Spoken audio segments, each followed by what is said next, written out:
Greetings, y'all. Welcome in abundance. I'm definitely fired up, so I'm gonna have this discussion and for however long we need to have it. I'm gonna wait for more people to get in here. But again, as we always start out, we know that evolution is the biggest lie ever told because we've never seen anything evolve. We've never observed haploid turn into diploid cells, right?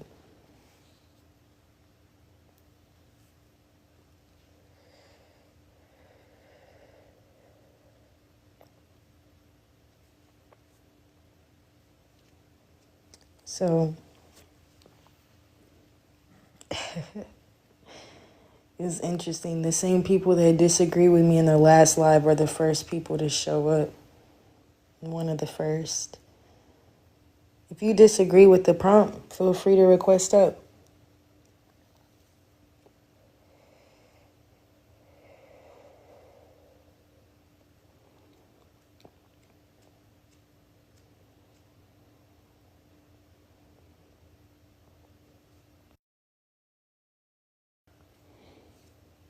Right, we are not the same as these people. Genetically, biologically, embryologically, anatomically, physiologically, we're not the same.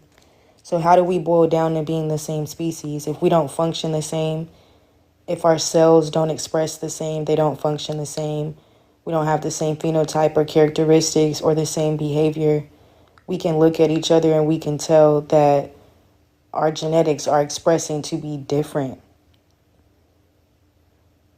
So how can we be the same species?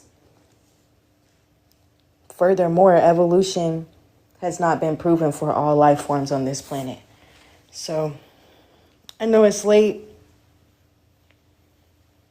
Just wait for more people to get in here and we'll have the discussion.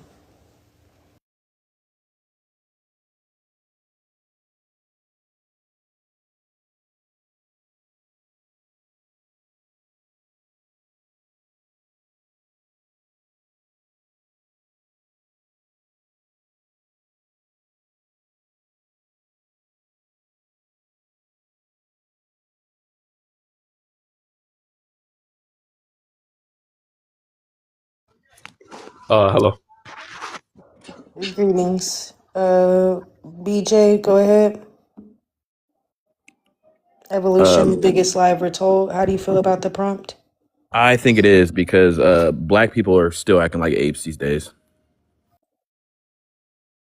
All right, so Sterling, go ahead. Evolution, the biggest lie ever told. How do I feel about it? Yep. With science, please. Um, I just came with science. I just came up here. I was wondering why you think this. Like, I just want to learn. All right, I'm here to have a discussion. So I'm gonna see what the Baba's journey. Go ahead. Evolution, the biggest lie ever told. Yeah, I do believe that it's a lie. It's definitely a lie, in my opinion. And why? Well, because the pretty much what the context is pretty much saying that humans came from like apes, like modern apes that we see today, and and they want this to be believable, as if like apes are our ancestors. I feel like it's coming from a place of hidden, like they're trying to hide a disclosure. And we already know, we heard and it's been confirmed by a lot of people that black people are the original people of this planet. That but they also we also came across the experience of being called monkeys, right? They call black people monkeys when they want to speak on us in derogatory. I think that's pretty interesting. Because if we could be a human right now, and they could still call us monkeys, what are they trying to? What are they saying? So I'm saying that to say this: I don't believe there's any way that we came from apes. If anything, apes may have came from us. because there's no way that I've never seen an ape with enough creativity to cook and season food before they eat it. Or I've never seen an ape or a monkey or orangutan build a house for a human or aqueduct. Or I've never seen them dance without human influence. I've never seen them do like 90% of the things that we do. No animal or no being on this planet does. You've never seen a lion with enough patience to cook their food before they eat it.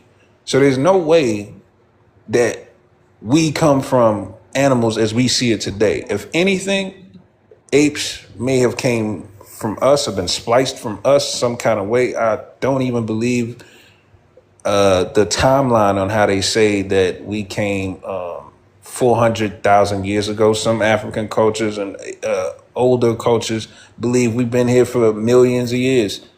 So that's just me. Okay, so I was looking for some science or some genetic explanation, but I did get your base premise. I got you with what you're saying. You're saying that so-called black people and everyone else are not the same. And then you also mentioned some other animals and organisms. Basically, their existence would disprove speciation. Is basically what you're saying. I do want this to be a scientific discussion. So if you're in the request box or if you're on the panel and you don't have science to back up what's about to come out of your mouth, please reevaluate being on the panel. All right. So, Yeah, I'll say this modal one last soul. thing.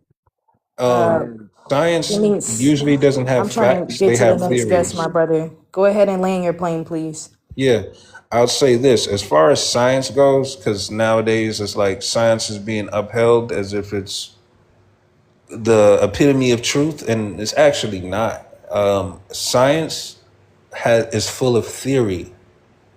They barely have any facts for a lot of things that they are coping with. They're coping with answers and explanations. They have theories though, but even scientists tell you this. I spoke to many. I'm the type of person that asks a lot of questions. There's so many questions that are unanswered in the science world. But yeah, that's all I'm saying. Appreciate Okay, it. so I don't understand like what else would prove that we're not genetically the same as these people. In order for us not to be the same as these people, it would have to be because of our DNA, our embryological origin, our anatomy, our biology, and our physiology. Those are branches of science. This is what we anciently knew. So that's what I don't like is people that come in here, vomit, and leave, and then when you respond to them, they leave. Okay, so let's not do shit like that. The modal, go ahead. Evolution, the biggest lie ever told. Genetic expression. It's interesting how y'all are the only ones that come in here and do that. That's very interesting. The X plus Y. Evolution, the biggest lie ever told. How do you feel about the prompt? Actually, it's not a lie. Evolution is a part of biological science. Okay, go ahead and explain it. Exactly. Now, you've had previous people on. Maybe I have not heard everyone who's been on. The thing about evolution is a part of evolution. I mean, it's a part of biology, and the problem with evolution is that it gets in the way of certain certain religions, and when it does that, that becomes a problem. Go ahead and biologically explain your claim, please. Okay. The thing about it is that first off, any kind of any kind of religion does not explain the origin of life. The origin of life goes deeper. It goes way outside of any kind of religion. As a matter of fact, religion needs to be excused and pushed aside. Go ahead actually and explain your indisposed. premise on evolution using I science. am If religion is out the window, then let's start with biology because that's what you're expressing is the truth, right? Go ahead and explain that, please. okay. First off, do you understand microbiology at I all? do. Yes. I don't think you do. Go ahead. You don't just tell Okay. me. You don't have to I question me. okay. Just tell me I your can premise, easily please, so tell I that can you get do to the not. next guest. I can easily tell that you do not understand it at all. All right. And you could have just told me instead of doing that. It's as simple as that. MDZ, Isaac, evolution, the biggest lie ever told. Go ahead and explain how you feel about the prompt. I don't think it is a lie, because, well, it's kind of obvious. We don't even come from monkeys like that other gentleman said. He said that we came from monkeys. We don't. Monkeys are like we're primates with monkeys, but it's really not we're not the same at all. We didn't come from them. But I do think evolution is real. But just a lot of people think that we came from monkeys, and I don't really think that's true. There's a lot of evidence from scientists of fossils that came from Neanderthals and everything like that. So I generally do not think evolution is a lie. Okay, so the fossil records that you're talking about, how do they prove how haploids turn into diploid cells? That is a very interesting question. I actually He do not don't know. know what a diploid cell is.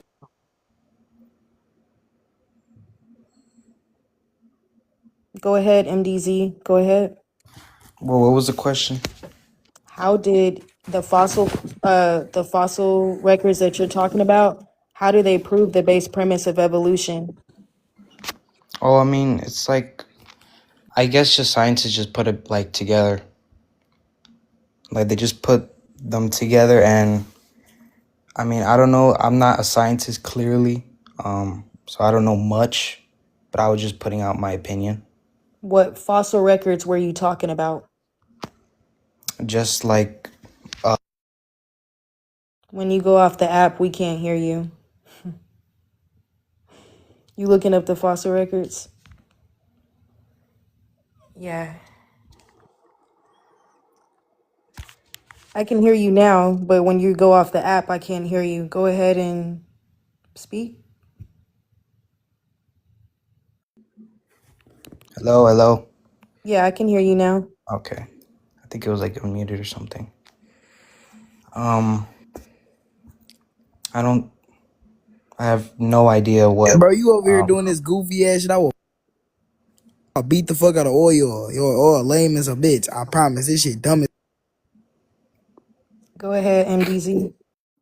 Okay, so this shit weird as hell. All right, JDG, go ahead.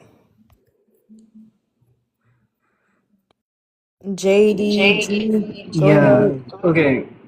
So my stance is that evolution isn't a lie. I mean, I'm not going to say it's obvious, but I think that they have some solid evidence for it. Like what? Bro was talking about fossil records. That's something we do observe in data that's we've seen. So over time, we have fossil records in sediment, like, how do I say this? We have rock that we know is much, much older compared to other fossils, more recent fossils that we've seen. And in those Alright, can I go? This guy later doesn't know what he's fossils, talking about. No over bruh, talking, in these please. later fossils, Everybody gets a chance to speak. No over talking, or you will be removed. Go ahead. in these later fossils, as compared to the more recent ones, we find that most like organisms are much simpler than they are in more recent times. Yeah, it's factually incorrect. Okay, so I don't really, everybody that's been on the panel, so far I have not heard the base premise of how prokaryotes engulfed another prokaryote to create a eukaryotic cell, which is the basis of the theory. That's what all theories under evolution is trying to prove. It's trying to prove a common ancestry between all life forms. This shit is not about monkeys. This shit isn't about one specific organism. This is about all life forms. All right, so I got you with that. I think it was Smile. Go ahead. You're next. Go ahead. Well, the main question I was gonna say, I think it kind of is real. I'm not like really experienced or anything. Like I'm not like I don't really study into this kind of stuff. But I was just kind of thinking about like evolution. I don't know if this goes along the lines, but like I'm thinking about like dogs. Like dogs come from wolves, and so I kind of think about like how there's like a chihuahua and then there's like a giant wolf. So I don't know, I feel like we definitely could have like evolved somehow. I don't know. But are dogs and wolves, do they naturally share genetics with each other? Because a dog has introgress genes, but a wolf has a single embryological origin. I mean, they're both like in the canine family, That and I have doesn't a mean that they book. naturally arise from each other and that evolution is true. We would have to see a genotypic change in order for it to be evolution. So just because you see an organism with its DNA doesn't mean that nature created it through biogenetic processes. For instance, like penguins share DNA with seals and fish. They're not 100% of the organism that you think it is because it has genetics that are shared with other organisms. Same things for the so-called human species.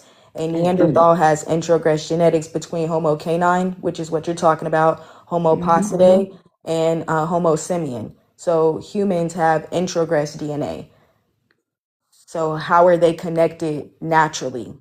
How is the engulfment expressed in nature?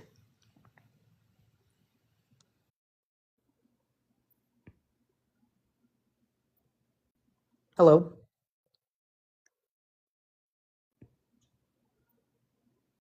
All right, I'm gonna move to the next guest. Civilized. Go ahead. You were next. Yo, of course evolution's a lie. It doesn't make any sense. And they've had to change that theory over time. It's not even the same theory it started with. Okay, so then what's true? Well, you need all plants and animals and species to exist at almost the exact same time in order for anything that we have on Earth to function. You're saying that all life came into existence by the same singular point or biogenetic point? Right, Life exists simultaneously? right. Is all life on this planet, does it all stem from the same embryological origin?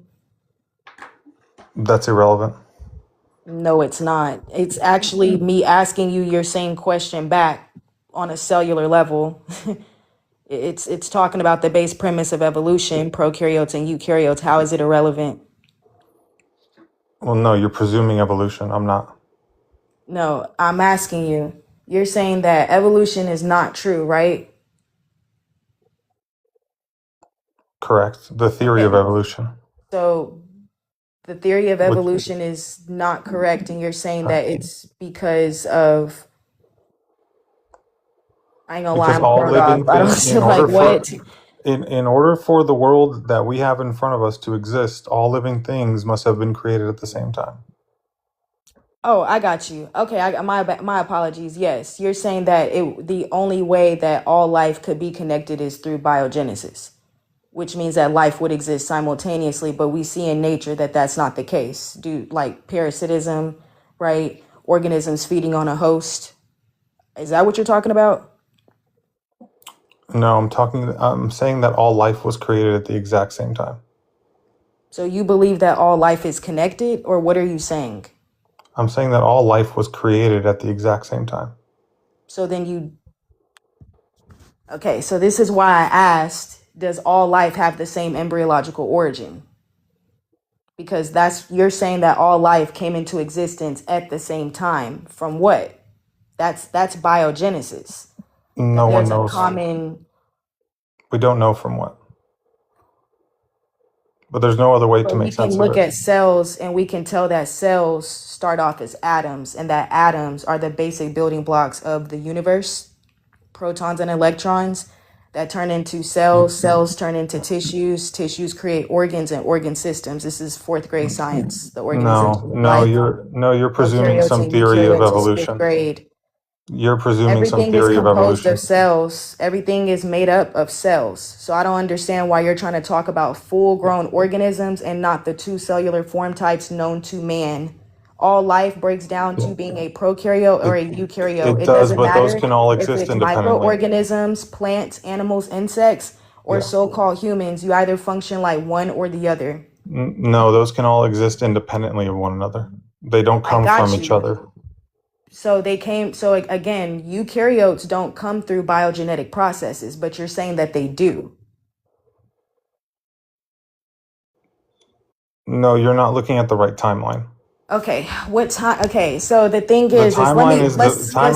Okay, point is I'm gonna cut to the chase with you so I can get to the next guest. Okay, so when we look at the human genome, cows, dogs, ticks, fleas, lice, celery, potatoes, bananas, bonobos, monkeys, chimpanzees, dogs are all found within the human genome. How did these organisms all naturally find each other sexually attractive to produce the so-called human? Why don't we see these organisms in nature having sex with each other and finding each other attractive to create new species? that's a flaw. What about it is a flaw? That's a If flawed it's within the presumption. human genome, That's a flawed presumption. eukaryotes reproduce sexually, right? You're presuming new Hold on species for are a created second. through Answer my reproduction. question, please. Eukaryotes produce That's based on a sexually, flawed right? presumption. Civilized.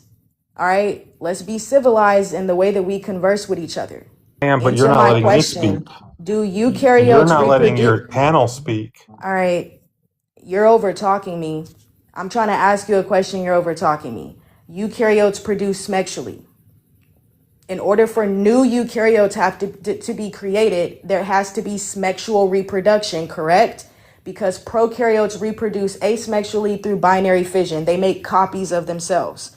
Like, y'all, this is fifth grade science. So I'm not really, you know what I'm saying, finna do that lame shit. Either you know it or you don't. All right. I think it was it Georgia or was it Bosif? It was me. I joined before Bosa. Chris, my mod, can you help me out? Who is next? Did Georgia already speak or is it Bosif? I joined before Bosa. Okay, go ahead. So I let me joined know your before stance. both Do of you them. believe that evolution Okay, is damn. real?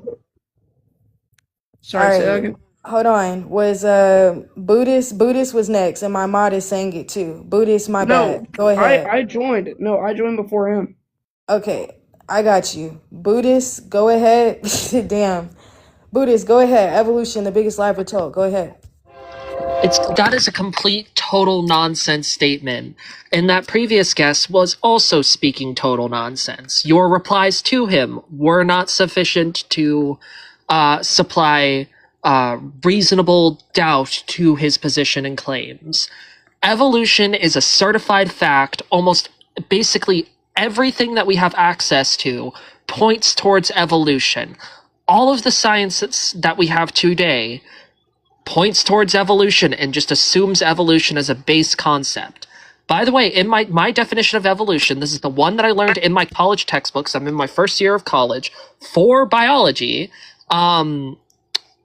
Specifically, the definition that I'm working with is a change in allele frequency within a population over time.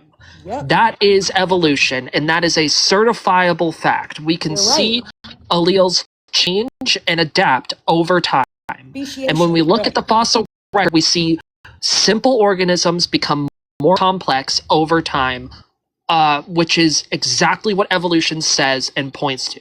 Where we see that in the There was fossil many, record. many instances. There was many instances where evolution could have been proven totally wrong and just wasn't. The discovery of genetics, for example, is a very key one. If not all species were related and that relation was not hierarchical, evolution would have been thrown out the window as a total lie. Too bad it wasn't.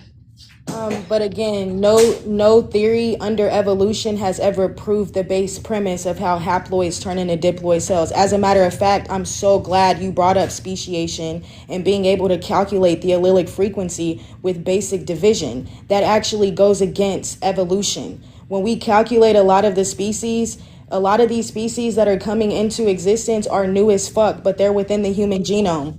The chicken's DNA only goes back 2,000 years, but y'all share high percentages of that similar DNA with chickens. Again, the origin of a cow cell is eukaryotic and it has introgress genetics. Dogs have introgress genetics. Y'all share 73% of your DNA with them. So again, I hear what you're saying. You just gave me the definition of speciation and basically microevolution, but that doesn't prove the engulfment between a prokaryotic cell, another prokaryotic cell, bringing about eukaryotic cells. So I got you with that. Thanks for sharing that. Okay, no, hold I on. I think can it actually was, respond. let me actually get to the next guest because I let you No, talk I for a actually can long refute time. the idea of prokaryotes can't become eukaryotes. Actually, Go no. ahead. Go Actually, ahead.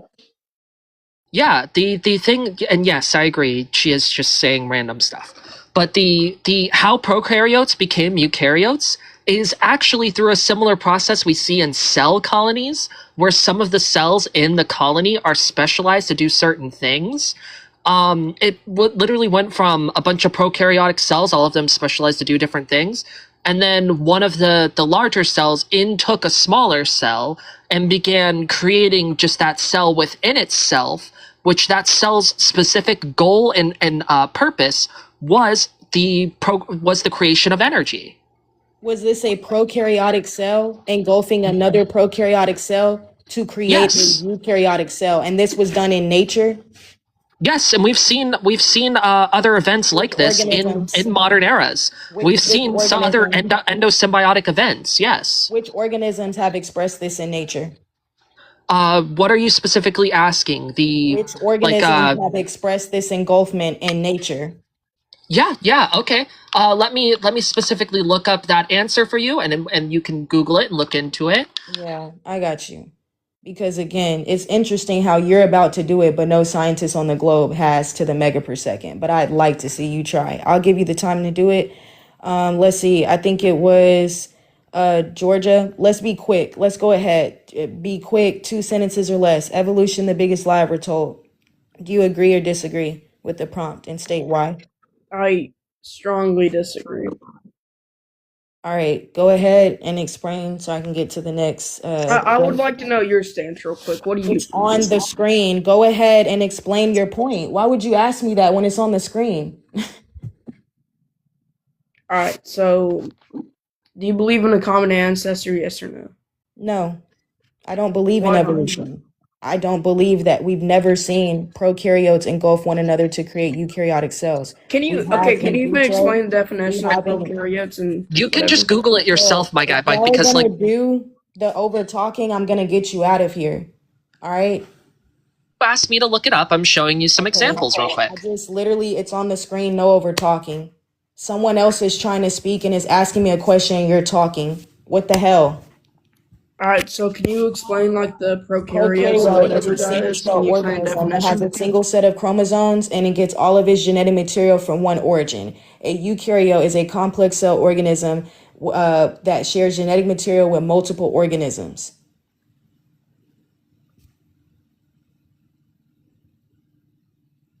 I need you to hurry up so I can get to the next guest, please. All right, sorry.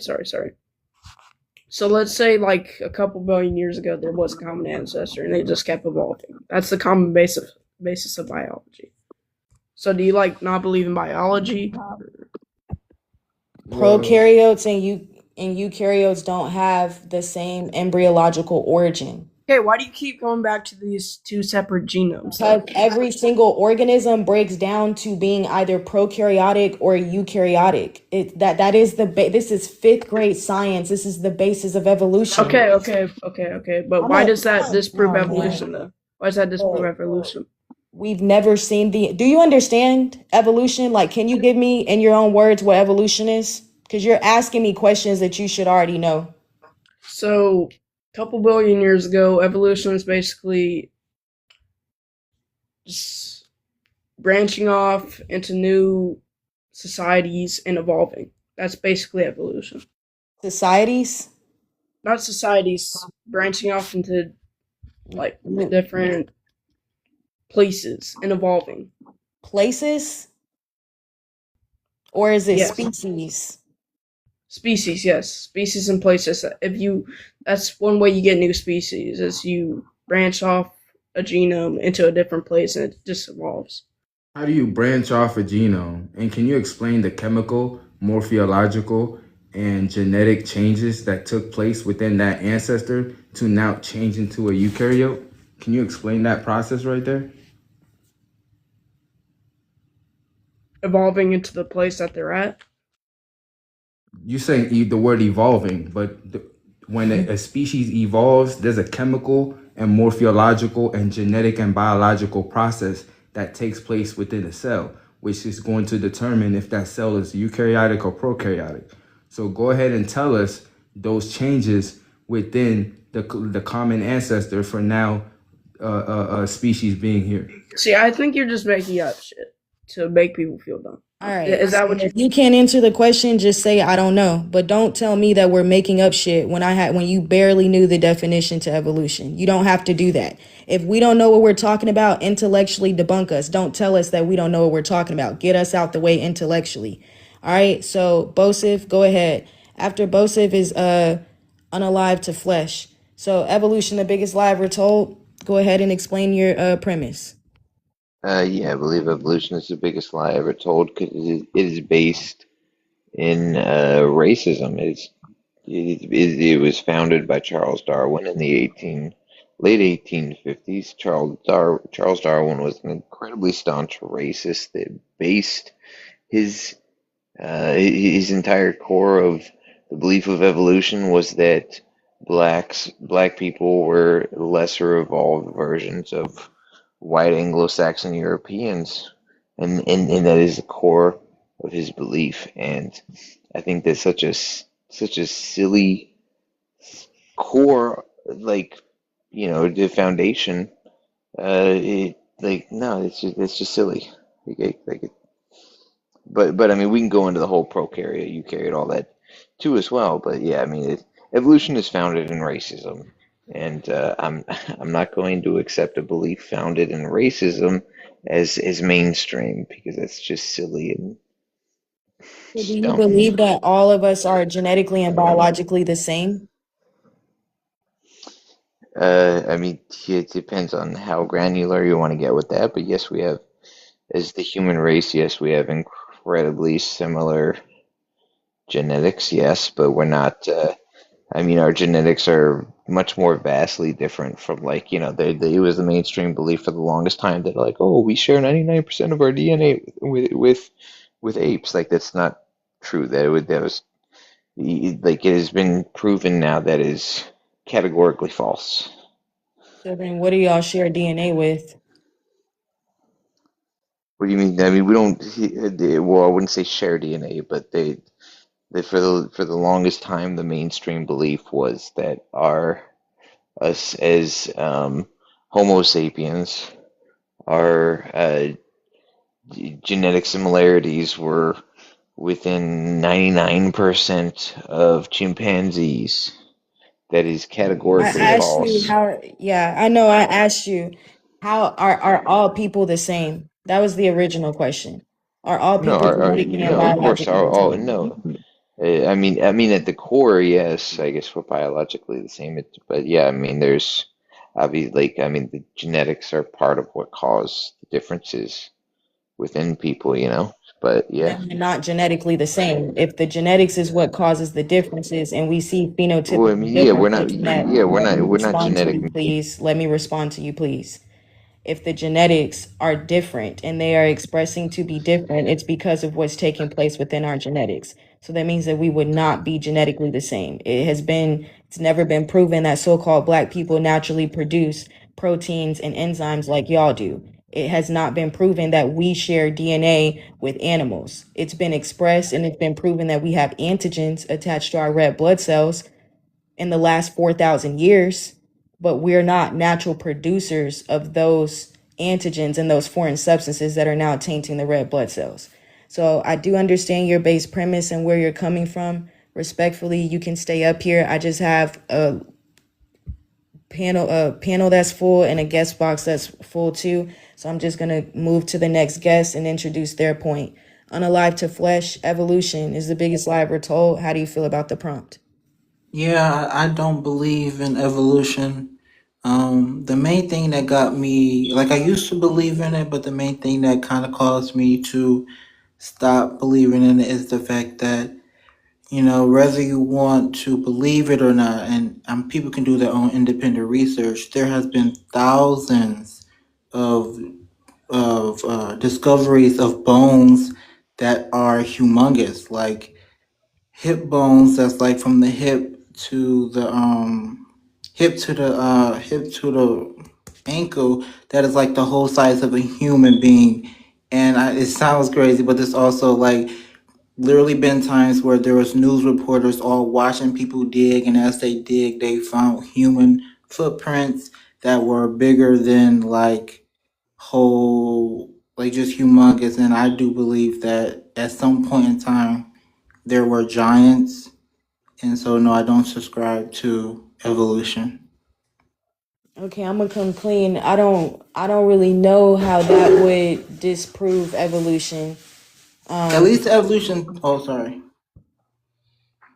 At least the evolution theory, because isn't it that we come from monkeys, right? And that we're like constantly, basically being more and more evolved. But It's not about monkeys. It's a theory for all life forms on the planet. well, I just don't believe in it. I subscribe to the Bible. I got you. I got you. So you believe in giants and you believe in the Bible. Yes. But the Interesting. Giants is very provable. I really encourage you to do your research. Like the New York Times used to post about it literally they have hundreds of posts that they used to post about it until like I think it was like 1860, 1870 something. And then after that, they never post about it ever again because it goes against evolution. Even like they were saying that aliens didn't exist. Now all of a sudden aliens do exist, right? So I believe that our government and scientists, the people that's higher up, they know more stuff that they just don't tell us immediately because they don't have the information enough to explain it. So they're going to tell us, oh, this and this, until they can have a way to explain it to us in the way that they want to. That's generally what I believe. I got you with that. Let me see here. Cray Walton, evolution, the biggest lie we're told. How do you feel about the prompt? I definitely disagree with that. Why? The biggest reason is because evolution makes the best predictions for what we observe in reality. Yeah, when y'all are explaining this, I want y'all to like explain, like go ahead and hit all your My points fault, and get it out. Okay, Yeah. so I'm sure we can all agree that genes are passed down from parent to offspring. You inherit half of your genome from your mother, the other half from your father, and that makes your own unique genome, right? Because genes are passed down from parent to offspring, in every single lineage that has ever existed that we observe, that means that you can trace back lineages via DNA, because, again, genes are passed down from parent to offspring, the same way how your cousin and you share a common ancestor that is your grandma, right? You two are not the same, but you share a common ancestor with your grandma, and you are going to share more DNA with your cousin than you will with any other person on the planet, but you will share more DNA with your sister or your brother than you will with your cousin because you and your sister have a more recent common ancestor than you and your cousin. And this is all proven with genome sequencing. I personally have sequenced genomes. I sequenced TAS2R38 gene from my own genome, compared it to my lab mates' genomes, and we see who inherited the TAS2R38 SMP, and we see who didn't. And this can be shown throughout every single facet of life. We were able to track mutations. We were able to see what mutations become what with things like in situ hybridization, fluorescent marking, fluorescent tagging. With pinpoint accuracy, we're able to track the expression of genes and how they change over time. And so the biggest thing, though, again, is the fact that genes are passed down from parent to offspring. This is observed in every single lineage. And because genes are passed down, you're able to trace back to a common ancestor. Which is what? Luca. So how do we all have a single universal common ancestor that number one can't be truly named or proven because again, they can't prove how haploids turn into diploid cells. So what is a haploid cell? So again, are you asking that because you don't understand? No, I'm asking to eukaryotes and so that we can eukaryotes? Because that's what compare. I'm saying. That's my original point to you. No scientist has ever been able to improve the engulfment outside of in vitro studies. Okay, We've so never when we seen talk this about in, can I engulfment, say something to you, please? yeah, go We've ahead. never seen, give me a second, please. We've never seen the engulfment. Of course, we see it in labs. Like you're talking about, oh, my lab buddies. Yeah, we've seen it in labs and in vitro studies. I'm asking you to prove how we have seen it in nature. That's what Yeah, evolutionary yeah, theory is sure. trying to prove. So what organisms have we seen show the engulfment of a prokaryote and another prokaryote to create a eukaryotic organism, meaning a completely different species? So there's a few things in there that I need to unpack. So I'll go over first of all the fact that we have observed modern endosymbiotic events. You can go into looking into Crotophyta and Eucyn A or Eucyanobacteria A.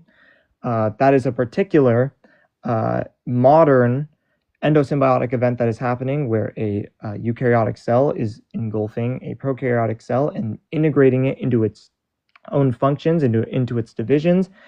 It regulates its genome, it regulates its functions, and this is because Eucyn A has nitrogen fixating enzymes, and so they can actually fixate nitrogen, which can then be used by the plant cell. So these are called nitroplasts. So they're brand new organelles that have just recently been discovered via very recent observable endosymbiotic events. Now, when we're talking about speciation, speciation is not an endosymbiotic event. That is not what speciation is. If you want to talk about polyploidy, if you want to talk about things like aneuploidy, if you want to talk about whole genome duplications, genome inversions, then we can talk about those. But endosymbiosis and speciation are different concepts, right? They're not the same thing. They're not one and the same. And we do see diploids or haploids turning into diploids. That's literally what fertilization is. The sperm cells are haploid. Your egg cells are haploid. When they come together, they become diploid. This happens through things. You can even look into things like holiday junctions. You can look into enzymes like RAD51, CYP1. You can look into things like SPO11. You can look into things like the Psych E 1 through 3. These are all enzymes that help in things like in mitosis and meiosis, mainly meiosis, when we're trying to get homologous genes together and split them. Like this is all very well observed. You're telling me how a eukaryote engulfed a prokaryote. That's not what I asked you. I said, show me in nature an example of a prokaryote engulfing. Prokaryotes, let right? me actually talk, please. Because I this is my third time asking you, and you still had never answered. He's cooking. He didn't answer my question. I'm not talking about a eukaryotic cell engulfing a prokaryote. I'm talking about it's in their genes to feed off of other organisms because they're not 100% of anything. So the ones that's in the chat talking about he's cooking also don't comprehend. I asked you, how does a prokaryote engulf another prokaryote to create a eukaryotic cell? That is the base premise of evolution. Yep, and what you explained was horizontal gene transfer, which needs a virus middleman to inject foreign DNA into another cell. It doesn't happen in nature naturally through magnetism and morphic fields. You see what I'm saying? And you keep saying genome, and genetics and DNA, but you're not talking about the elemental atoms that make up that DNA, which will really tell us how they function. Because again, you're talking about a eukaryote engulfing a prokaryote, which is an unnatural process. which is exactly what viruses do. Okay, so can we both agree that eukaryotic cells are cells that have membrane-bound organelles? Yes. Yes. Okay. Do membrane-bound organelles, must they come from prokaryotic cells? No. Okay, so why is the requirement for evolution a prokaryotic cell engulfing another prokaryotic That's cell? what the base premise is trying to prove, and we've never seen it happen in nature. that's We've not only the seen base it premise happen of in evolution. vitro. No, yes, it is. Yeah. Bro, let me put that shit on the screen for you. What? And the Oh last my common gosh. ancestor that everybody likes to bring up was a prokaryote.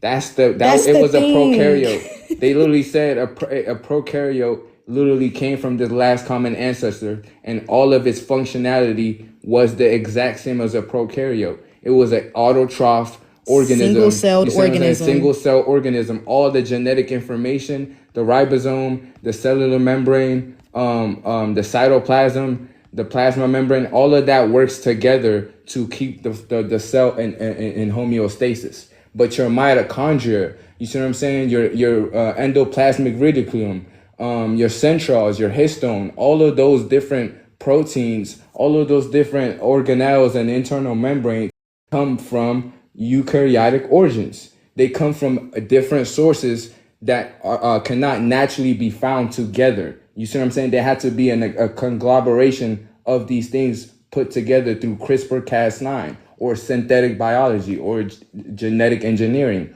or through viruses, through vector-borne diseases. Exactly. So again, the distinction between prokaryotes and eukaryotes is considered to be the most important distinction among groups of organisms. Eukaryotic cells contain membrane-bound organelles, just like you said, such as the nucleus. Guess what? While prokaryotic cells do not. Differences in cellular structure of prokaryotes and eukaryotes include the presence of mitochondria and chloroplasts, the cell wall, and the structure of chromosomal DNA. Look, that last statement right there, prokaryotes were the only form of life on Earth for millions of years until more complicated eukaryotic cells came into being through the process of evolution. When we closely look at the theory of evolution, it does not prove the connection between prokaryotes and eukaryotes. What it's saying is that prokaryotes are in existence and eukaryotes are in existence. The engulfment has never been modeled in nature.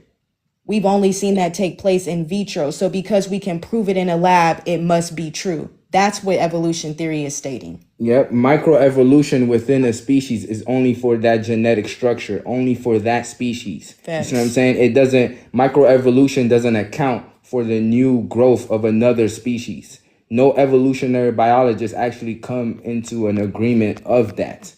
So this is what we're saying. You're telling me about haploid. You're telling me about a egg and a sperm cell from the same species. Exactly. You're not telling me from a sperm and an egg cell from two different species. You're telling me something about two species procreating and saying that's a haploid turning to a diploid. No, because again, that masculine in that species, he has all the genetics that he has comes from his mother. Literally. You see what I'm saying? This is how genetics actually works. It's maternal. Can I respond to a few things there? You guys said a lot, and I like what you guys are saying. Okay, so let's first of all let's unpack the idea. So prokaryotic cells exist. That's true.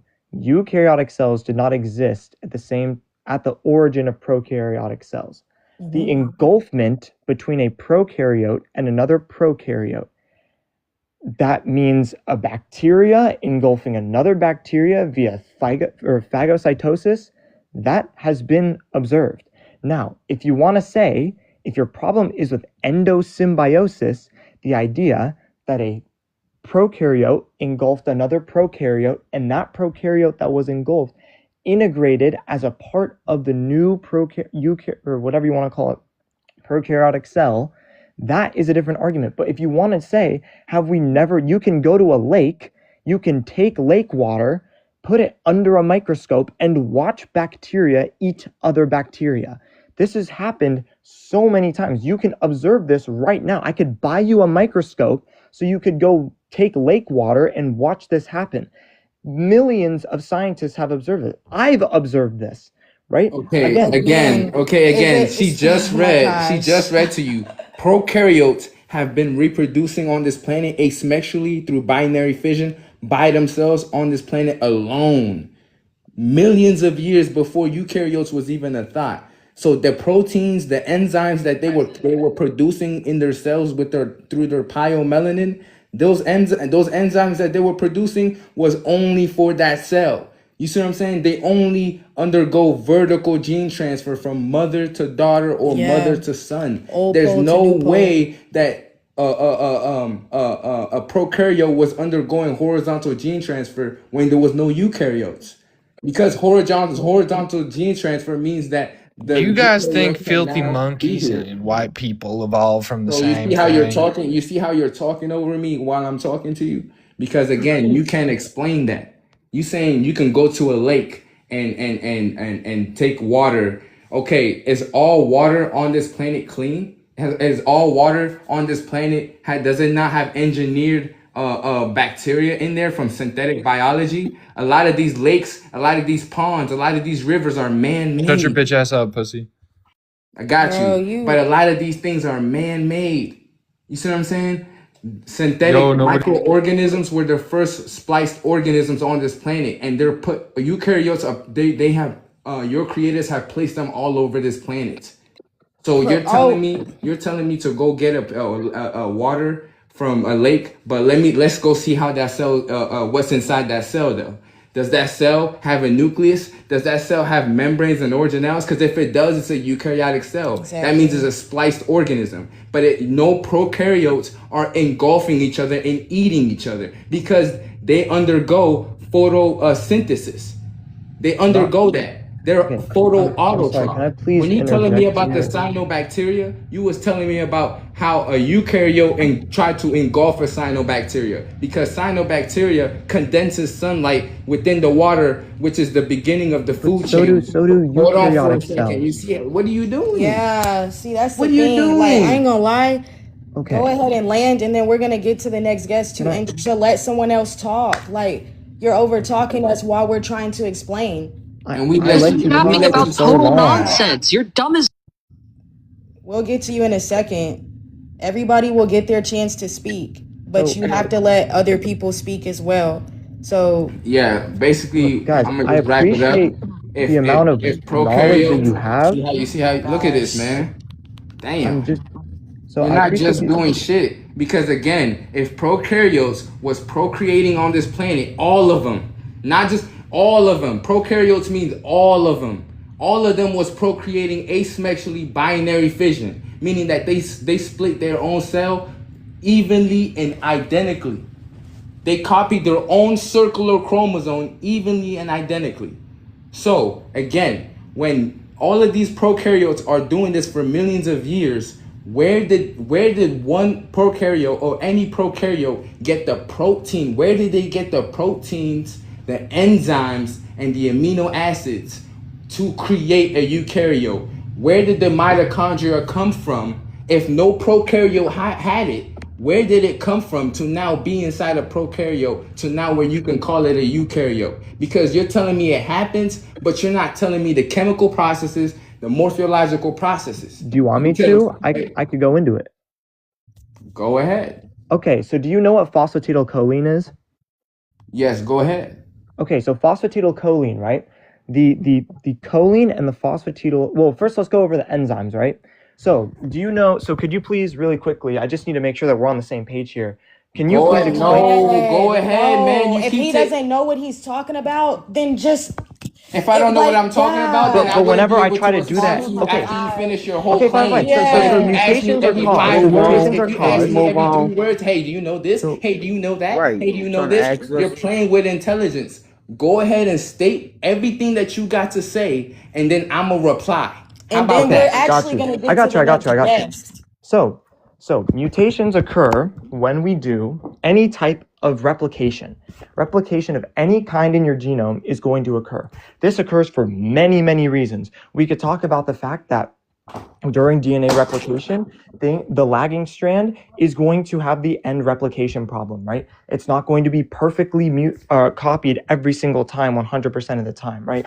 We can talk about the fact that or during translation, there are going to be errors when RNA polymerase adds a new nucleotide, right? These happen all the time. Chemically, this is going to happen because of things like the 3' hydroxyl group on your DNA, right? When you have a free 3' hydroxyl group on one end, you are going to be able to attach a new nucleotide to that via, pretty simple organic chemistry, nucleophilic attack, priming things like the other hydroxyl group to be a good nucleophile, and then attacking the hydroxyl group for water to leave, right? Basic dehydration synthesis, right? So that is how mutations occur, right? The mutations occur, and as they occur, they get expressed. When you express new when you express new codons, right? These codons are going to be expressed in a new protein. Where they get the amino acids? Well, amino acids can synthesize themselves very easily through basic Strecker synthesis. We could go over the entire Strecker synthesis pathway right now if you really wanted to.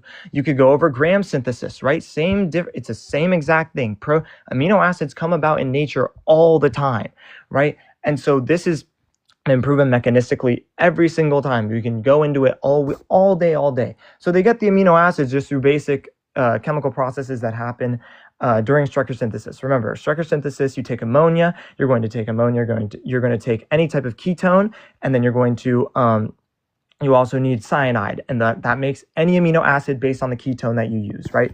So Strecker synthesis happened. That's how they get the amino acid. So that clears that part up, right? How did the mitochondria come in? Well, phagocytosis happens. How does phagocytosis happen? Well, in things like in prokaryotes, if you're a larger prokaryote, you can literally just engulf, like via phagocytosis, you are so bigger than this other prokaryote that you can just bind those phosphatidylcholine that are on the edge, or it could be phosphatidylethylcholine, whatever the other ones are, and you can just bind those to your own cell membrane and engulf that entire thing in one gulp. We observe this. This is observed, okay? So larger prokaryotes can eat smaller prokaryotes. This happens again all the time. Now, binary fission does occur. Prokaryotes are going to reproduce via binary fission. That's true. A lot of them do, right? However, again, mutations occur via every single generation. After every generation, you get mutations. When the mutation gets expressed into new codons, new protein comes about, right? This is observed. Again, you can look at it through in situ hybridization. This is literally how we do it. We can use fluorescent marking in wild samples. We can do this. We've done it over and over and over again, okay? In wild samples. Now, you can make the claim that they are spliced, that we made these organisms, that they're here, they're there, but you don't actually have evidence for that, right? And so, unless you can provide 100% concrete evidence that we literally contaminated all these lakes with a bunch of synthetic organisms and prove that they're all synthetic, right? Then sure, I'll concede that point, right? But that's not what we observed, right? And so again, how did the mitochondria come about? Now, this is an interesting one, right? The mitochondria came about because when a prokaryote engulfed another prokaryote, or it could have been a proto-eukaryote, the thing that's interesting is eukaryotes did not just come about when the endosymbiotic event happened. You could have a proto-eukaryote, essentially a eukaryote that has membrane-bound organelles that were not from another organism. Vesicles can become membrane-bound organelles. This happens. Now they can't anymore because it's so upregulated and tightly regulated with things like topologically associated binding domains, with things like cohesin, with things like condensin, with things like, I could go on and on about these enzymes, right? And again, all of it observed every single time, fluorescent marking, fluorescent tagging. You can look up paper after paper. I could give you DOI after DOI after DOI after DOI explaining all of this. But at the end of the day, the reason why evolution is so important is because it makes the best predictions. Again, you could bring up all this. You could say, we haven't observed this. We haven't observed this. We have observed pretty much everything else that evolution has posited, that evolution has said is going to happen. And again, the engulfment of prokaryote to prokaryote, we observe that all the time. Like, I don't know what else you guys want to say again the thing Because about again, you asymmetric the keep thing about talking about it being asymmetric observed in a lab and not it being observed in nature. We keep I literally telling you just said that that we've prokaryotes taken don't come ocean about water, the lake same way water. that We've observed this in lakes are man-made. Most of your lakes and rivers and ponds and streams are man-made. Is the So it's ocean interesting how man-made? you're talking about lakes. Why not the ocean? Is the ocean man-made? Yeah, we've taken samples from the The ocean. ocean is not man-made. Yeah, okay, and we've taken samples from the Right. ocean and So we've if I seen take prokaryotes engulf each other. which two prokaryotes?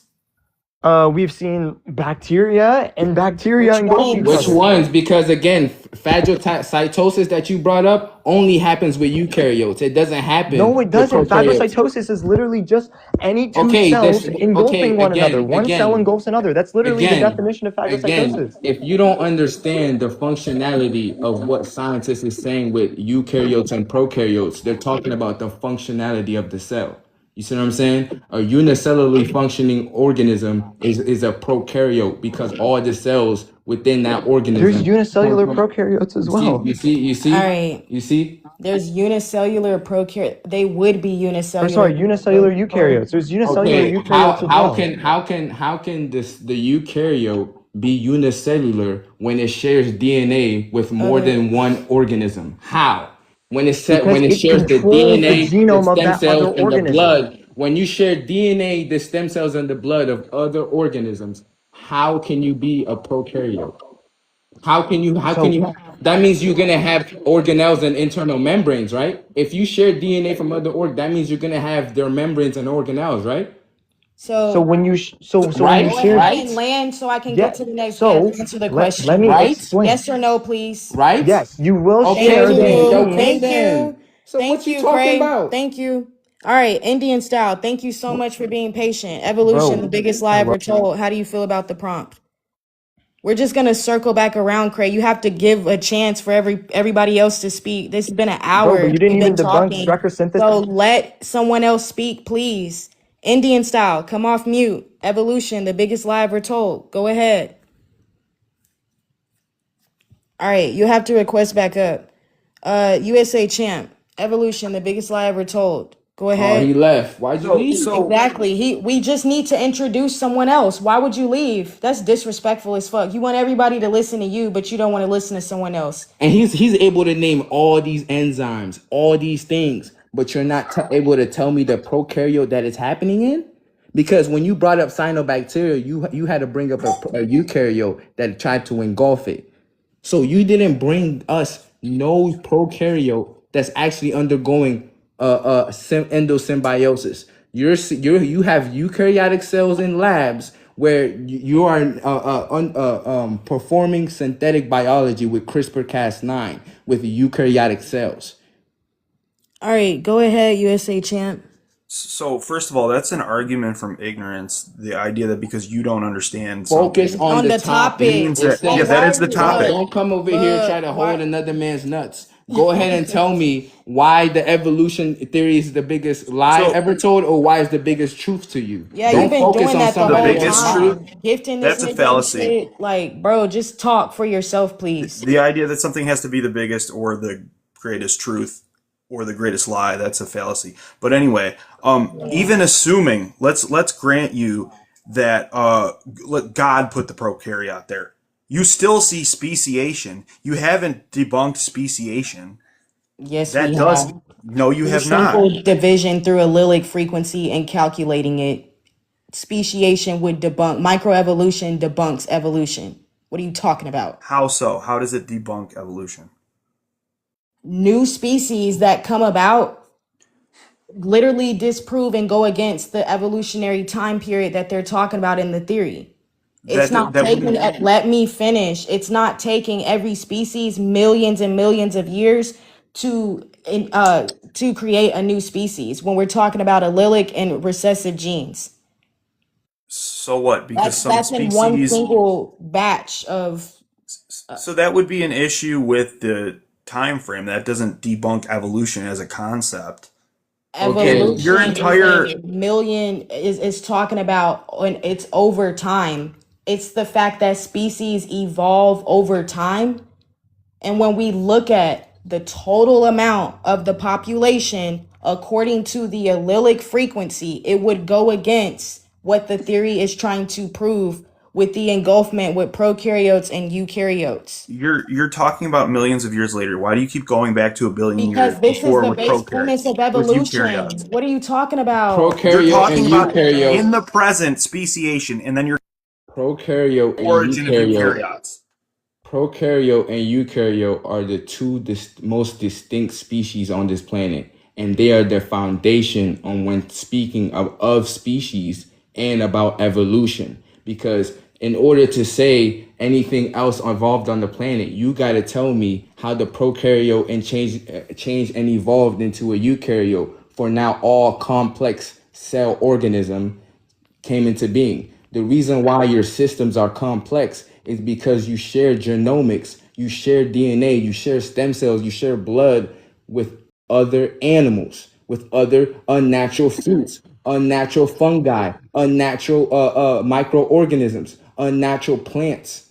You see what I'm saying? You share DNA with these organisms, which says to us, which says to life that you're not 100% of anything. You see what I'm saying? A ginkgo tree is 100% a ginkgo tree. You see what I'm saying? A blueberry tree is 100% a blueberry tree. You're not going to see a blueberry tree grow oranges at the same time. That's physiologically impossible. So everything in nature is expressing one set of chromosome, which is the X chromosome that the woman has. You see what I'm saying? That's all.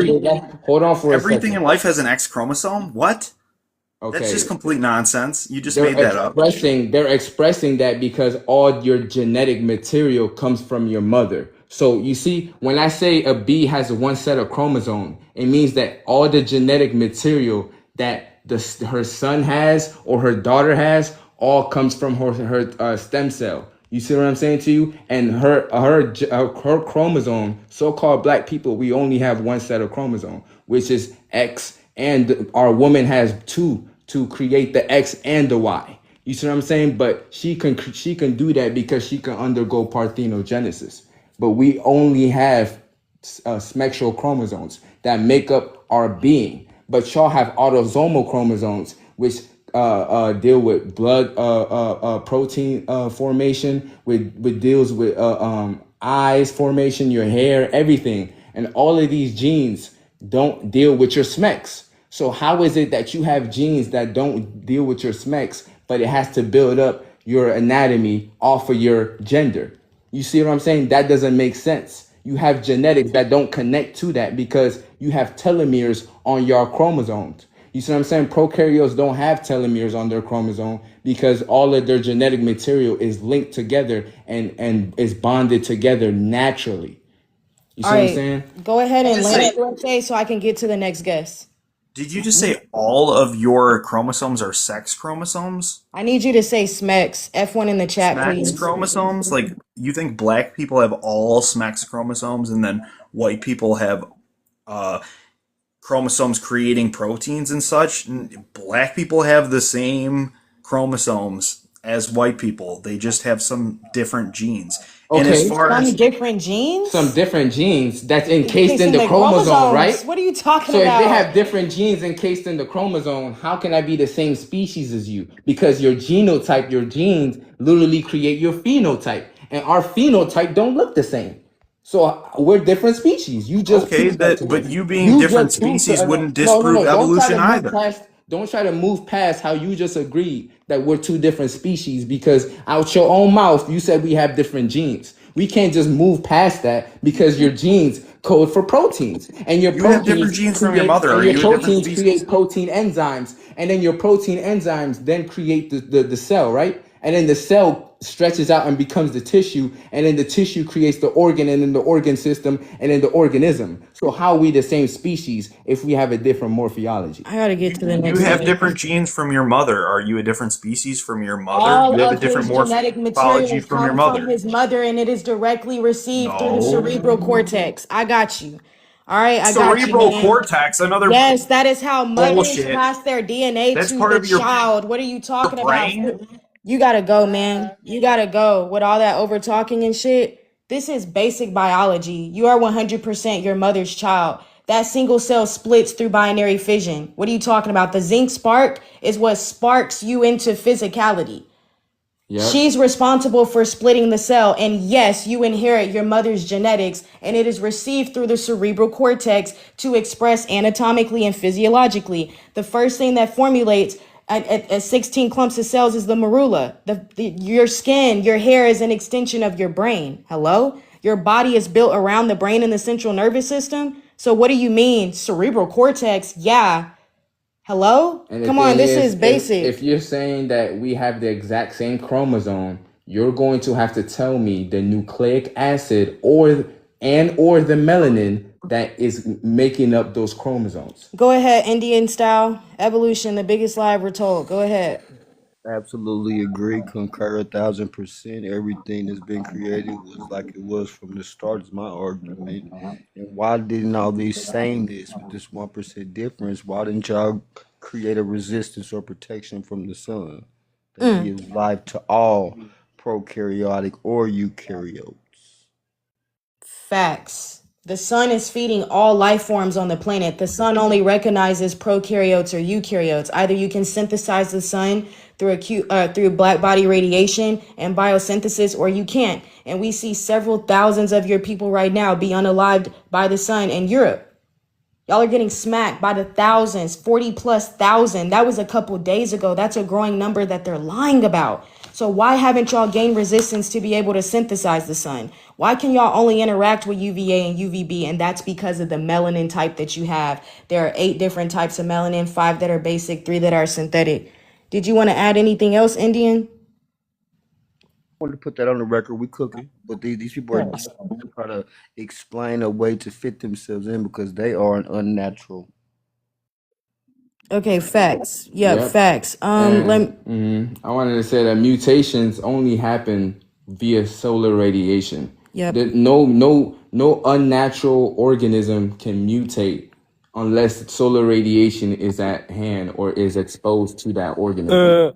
So this is why when y'all are exposed to UVC radiation, photocarcinogenesis starts to take place. Chromosomal deletion starts to take place. You see what I'm saying? A lot of diseases that y'all have within these different chromosomes, like Angel syndrome, Tay-Sachs disease, no neuromelanated people has those diseases. These are found in y'all. The only diseases that you see that that we share is the venereal diseases, and those venereal diseases came about when we came into contact with y'all when y'all was adding antigens into our blood. You see what I'm saying? So that's what's going on. All right, so I don't really remember who was first. I think it was the actor. Go ahead. Evolution, the biggest lie ever told. Go ahead. Okay, my question is, okay. No, wait. What do Evolution, the we, biggest lie ever told. Go ahead right? and So what do we call it from our origins? What do we call it in the development of to what we are now? What do we call it? I just explained to you in the last live that it was conscious expansion from atoms that turn into cells, that turn into tissues, that create organs, organ systems, and create the organism. These people don't I break know that. down I'm the talking about atoms, they break down the. that simple one word. If I'm, What do we call it besides evolution? Like I didn't You're take not you, finna yeah. keep talking and do that. I don't know who you talking to like that. If we're answering the question and you can't give us an intellectual answer back, and you can't show that your prefrontal cortex works and playing what you gotta say, then we just taking you the fuck off. We're not playing that shit, bro. You see Let's what I'm address saying? the prompt. You know what I'm saying? Everybody got to get their. I already answered. Evolution that y'all are talking about, what real evolution, true evolution happens only within that specific species. You're not going to see a lion evolve into a giraffe. You're going to see a lion only evolve down its own evolutionary path with its pheomelanin. It's natural organic pheomelanin. You're not going to see it change. It's going to continue doing the same function on this planet for eons of years. Like all these people, bring USA chant back. How about you just come up? Why are y'all writing what's up? It's a lot of GAY activity in here. All the men backing the men up. What's up with that? That's Trying to really define like your existence. Why don't you come up here? You want another man to speak for you. That's weird. That's that genetic expression, that sexual dimorphism that we be talking about. Exactly. So look, I'ma just get to the next guest because I know it's some people that's been waiting for a while. So I think it was Divine Intellect. Go ahead. Hey Speak for there. yourself. Yeah, you are correct with the prompt. The biggest lie ever told. Um, is that all I am able to say, or can I address something too? You can address the prompt. Oh, I just did. Yeah, it's a lie. Like, would you like to explain why you think it's a lie? Because I know who I am at this point, and I know that I resonate with nature, and the sun, and I know that, you know, there's people there's a woman that mentioned a tan, and they don't understand that, a tan is just as dangerous as a burn. Like, you you you were brought up thinking that a tan makes you golden, when that is your cells screaming for help. So, like, I know that, it's inorganics and there's organic beings. Um, and, the way you explained it about conscious expansion, um, is correct. Okay, thank you for sharing that. hmm Is there anything else you wanted to express? Um, Let me see. It was one more thing, but it slipped my mind. I did want to say I like how you handle your live, straight to the point. I like that, and give people a chance to talk, and, no interrupting, no over talking. Um, oh, I was gonna say, like, when people say that we also burn in the You sun, got like, a problem, puss? when people say that we also burn in the sun, it's not that we're burning, it's irritation. And that is from us feeding ourselves, um, basically poison. Like, like, we get irritation. We don't burn in the sun. We resonate with the sun, and all we have to do is really cleanse ourselves. Like, we don't naturally burn. They naturally burn. Like, so it's a big difference, and people don't take the time to really look at themselves and think. Like, they want us to be the same so bad, and, they actually know the truth. It just the truth hurts. And, you're here on borrowed time, and it's just a matter of time until the shit over with. Okay, gratitude for sharing that in your kind words, my sister. Gratitude for sharing that. And let's see, Weston, go ahead. Um, okay, I want to start with the fact that you guys said that mutations are only because of UV Hold radiation, on. correct? Evolution, the biggest lie ever told. How do you feel about the prompt? Um, I do feel that it's more of a matter of opinion, and most of it goes into faith. That the people that actually believe that evolution was fake, which I have been hearing a lot of through here. So I would like to provide some facts along of with the counter arguments I have heard while I was waiting in a queue. If that's okay. Go ahead. Okay. So like I said, I would like to cover the fact of you guys saying that mutations only happen because of UV radiation. That is not true at all, because I mean there's DNA replication, there's like chemical changes in general and stuff like that, and it also can go hand in hand with adaptation through the years, which yes, there's a distinction, but they're more common than most people think. Like, you have, different animals and species that lived in maybe a cold climate, and after the ice age ended, they had to adapt to the more hotter climates as time went on. That is a key factor of evolution in general. Um, yeah, I mean that's kind of my take on that. I also would like to go over. You guys said that you only take your genetic traits from your mother. I just want to make sure that's like correct, because I don't want to say anything infactual. I said that the majority of your genetics comes from your mother and that the father's genetics is inherited from his mother because that's Okay. his embryological origin. Okay, well, here's the thing on that. That is not true at all because you take 23 chromosomes from both your mother and your father, which is explained in basic biology, like you guys were saying earlier, and you will take the same amount of traits. Like, there's not one person will have more of their father's traits than their mother's because that's just not how it works. Even if you have an extra chromosome or you have one less chromosome, you're still going to have equal traits from your mother and your father. We don't see that naturally expressed with y'all because we see incomplete dominance. Y'all don't pass down the same percentages of DNA. Okay, just because Because you y'all don't share see those genetic traits in material from incomplete other dominance organisms. doesn't mean you don't take the same amount of chromosomes for each side. Do It's you know what just incomplete dominance is? yeah. What is it? I'm pretty sure it's just like where it's like a recessive gene where the dominant gene is going to be more prominent than the other one. So, for example, if my mom has blue eyes and my father is brown, if my dad is more of a recessive gene, then I'm going to have likely blue eye. Correct? Pretty If sure he it's what has you're saying. more of a recessive gene, you're gonna have it. If it's recessive, Yeah, my bad. My bad. no, it's if it's recessive, how are Yeah, you if it's gonna have recessive, it? you're not going to have it as much as you would of a prominent dominant gene.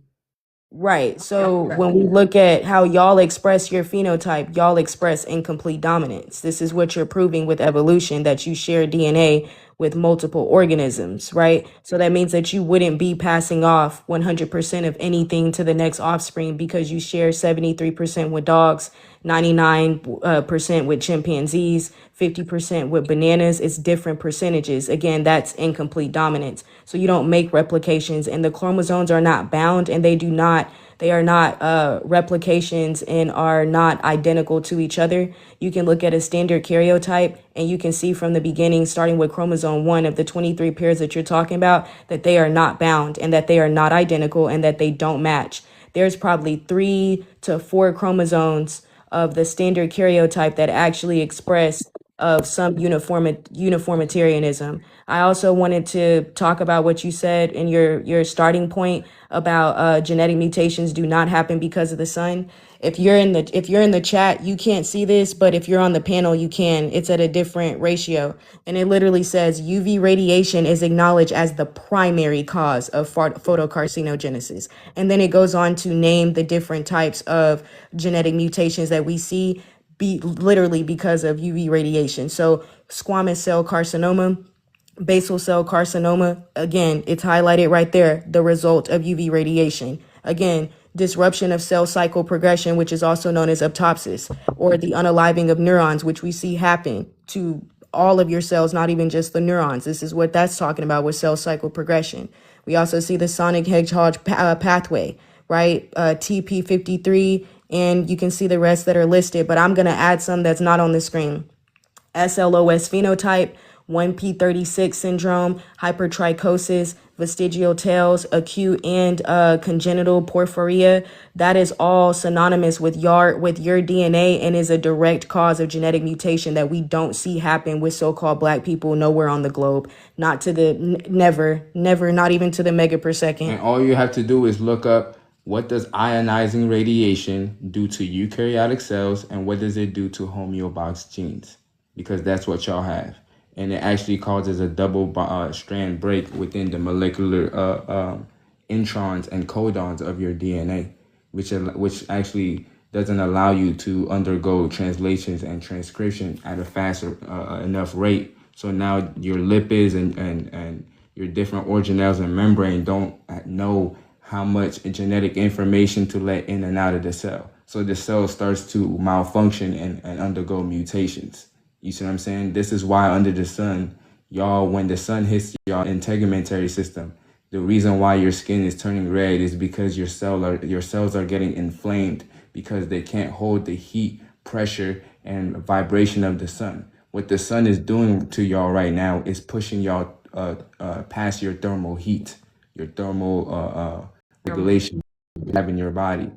You can't absorb it. You see what I'm saying? Y'all undergo acute risk when you're in. Y'all are literally allergic to the sun, which is called photodermatitis. You're allergic to the sun. So when you were saying that you moved to a colder climate, Well, this colder climate is still Earth. You see what I'm saying? And again, this whole universe, this is why people come in here talking about evolution, but they don't know what is actually making up reality. Photons, which is light, is what makes up reality. So sunlight is everywhere. Doesn't matter what your eyes is telling you because you're not viewing the whole entire light spectrum. Y'all are only viewing 1% of the light spectrum. So photons actually emit light all over the planet. You see what I'm saying? All over the universe. It's a photonic universe that we're in. That's what makes that is what makes reality is light.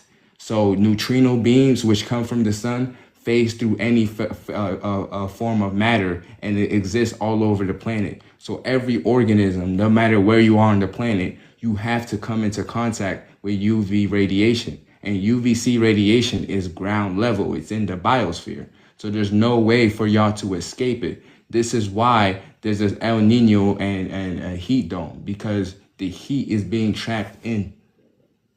Okay, well, like I said, UV, yes, it's primary, but that's not what it consists of. And actually, most mutations are caused by replication errors in the DNA and not the sun. So while I can say it is primary, it is not completely, which is what the original claim had said. On top of that, going back to the genes and stuff, dominance like does not like determine where it spreads because like natural selection is a very real thing, and that also goes with adaptation, where a trait affects survival and reproduction, not whether the allele is dominant or recessive. Natural selection. Some of us are unnatural. And what is the original claim of evolution? It's about how people migrated out of a specific spot into different regions, and their genes were affected by the climate and the weather. So I don't know why we're not talking about the sun. Again, I just showed you a source, and that's one of many where it says it is the primary cause, which is why it's brought up in evolution. So we shouldn't really be talking about anything else. We should be mainly talking about the sun. Okay, but like that's not the primary. Yes, it's because of the climate Yes, and the it is. weather. Ionizing My bad. radiation. My bad. Ionizing radiation Let me correct myself. immediately causes DNA damage. And if your DNA is damaged, you can't replicate. You can't undergo cell division. You see what I'm saying? You're gonna have a slower process of everything that you're doing within your systems. Like It birth breaks. rates. All right, go ahead. Like birth rates. What? Okay. I'm gonna move on to the next point because like I'm not saying you guys are wrong or right, but you know I don't have infinite time, obviously. So if you guys don't mind, I will move to the next point. So So you couldn't explain it. Okay. Okay. On the prokaryotes and eukaryotes, I know you guys were talking about how you cannot observe it in nature, and most of them are within like lab studies, correct? I'm just like I said, trying to make sure that's like factual and correct.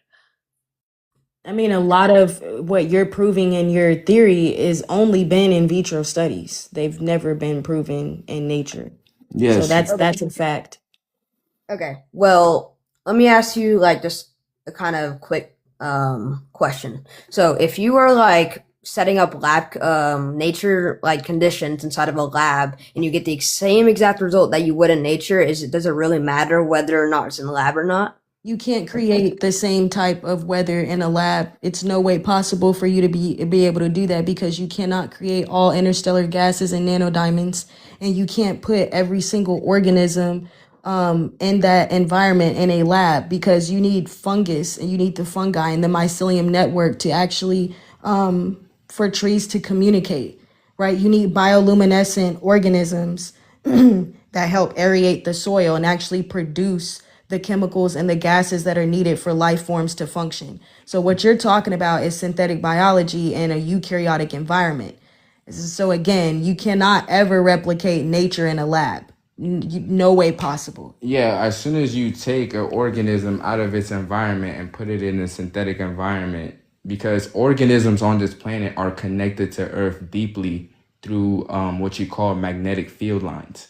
All natural organisms on this planet, they have a pineal gland, and with that pineal gland, they have magnetite crystals, which is their natural GPS, which is how they naturally know how to navigate on the planet to aid what ecosystem needs help with to keep the Earth running. So as soon as you put that in a lab, that is changing its course on what it's supposed to be doing for the planet. which is an unnatural process. You're forcing an organism to do something against its genetic makeup. And you ask me, is that something that's natural? No, that's not No, natural. that right there is artificial selection. Yeah, that's artificial selection. But I got you, Weston. Hold on for a second. Let me just introduce the next guest, okay? So, Jaden Munoz, evolution is the biggest lie ever told. How do you feel about the prompt? Well, how would you define evolution? What do you mean? How would we define evolution? We literally told you yeah. that the base premise of evolution is prokaryotes and eukaryotes being in existence. And prokaryotes were here for millions of years by themselves. Now they're saying, scientists are saying that eukaryotes came about through a process called evolution. So that's the biggest lie ever told, because there is no engulfment. It never happened of two prokaryotes to create a eukaryote. There's no actual genetic, biological, morphological changes that happen within a prokaryote for it to now change into a eukaryote. So if you're gonna say that we're wrong, I would just like you to use your breath and your words to tell me how a prokaryote created a eukaryote. Well, I'm gonna be honest. I don't really know what you're talking about, but like I have a question. So, how come there's like many different types of sharks? We got to move on to the next guest. You don't know what we're talking about. It's just. You told us to define evolution and then said, I don't know what y'all are talking about. But you sat on the panel and watched us go through like 6 guests to say that. Exactly. Yes, so I still have stuff to say. About what? So I'm gonna give an example. How come for like sharks, there's all different types of species of sharks in different locations, like in deeper levels they'll look different and stuff, but they're all still like sharks in the family tree. Yeah, they're all sharks, meaning that they're all the same organism. So I don't understand your point. So how does that happen? Like, wouldn't that be evolution? How are they evolving into something else? How is a new species coming about if they're all sharks? Okay, I'm sorry. Can I just add on what he's saying? I think what he's trying to let him answer. Go ahead and answer, Jay. I was just giving another example. There's answer polar bears. The question. Why are you? Stop giving. Answer the question. Man. We're having a conversation. Like you just said, all these sharks. Okay, she said there's still sharks. That's the same species. What did these sharks change into for you to say that a new species came about for the evolution is true? Tell us. You're on mute. Hold on, are you saying evolution is just for new species? Like forming a new species? Do you know what evolution is about? Isn't it like basically a mutation that grows? Do you, yes or no, know what evolution is about? To a point, yes. To a point? I don't know. Yeah, like we're not playing games. Like y'all are grown, you know what I'm saying? Yes or no? Like yeah, like we're on these lives to explain the biochemical and genetic differences between us and other so-called races of people, because we our eyes are not covered anymore. Race doesn't exist. Racism doesn't exist. Those things doesn't exist. Only your genetic makeup exists. White, black, Asian, that doesn't exist. What is the biochemical substance that is driving that integumentary system to present the way it is presenting? That's it. What do you mean get mad? No one's upset. He's a grown man and he sat here for 45 minutes about something he didn't know. He requested up as a grown man about something that he already didn't know about. And you're telling us to not get mad. But you're not telling him to not be ignorant and to express ignorance and to spread misinformation. That's what I be talking about, man. Let's see. The actor, I seen you requested up again. What's up? Evolution is the biggest lie ever told. Do you have science to back up your claim? Why would he come up to the panel and ask? This isn't a asking type of shit. This is about, if you disagree, explaining why you disagree. It's not a questionnaire, question box type of thing. Maybe Exactly. y'all are getting it wrong in the chat. We're not here to educate anybody. Our premise is on the screen. Evolution is the biggest lie ever told. If you disagree, you request it with science and you talk about it. It's not about, oh, let's educate the public for free. No. Some people on TikTok do that. We not them. All right. The actor with science, go ahead and explain your premise. Go ahead. Yeah, I'm finna don't. All right. The actor, you're on mute. Go ahead. Okay, it's not that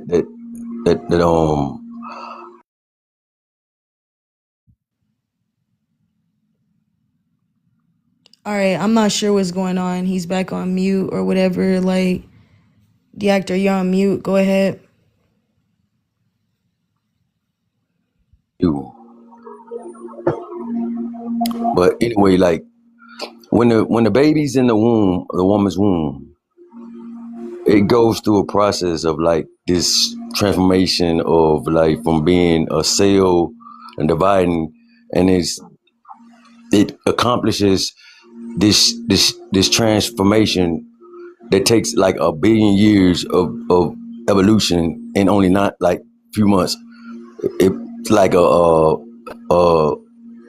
a fish or then it becomes an amphibian and then has reptilian features and they become a fetus. So what do you call that? Like, All right. So I'm asking you, like, okay, so this is what Yeah, I you said. didn't have a. You're asking a question and you should be like, I said to you, evolution, the biggest lie ever told. Can you explain your premise with science? Now you're asking me to, I don't know why you're doing that. You're asking me, what do we call that? I don't know. I don't know why you're saying that to me.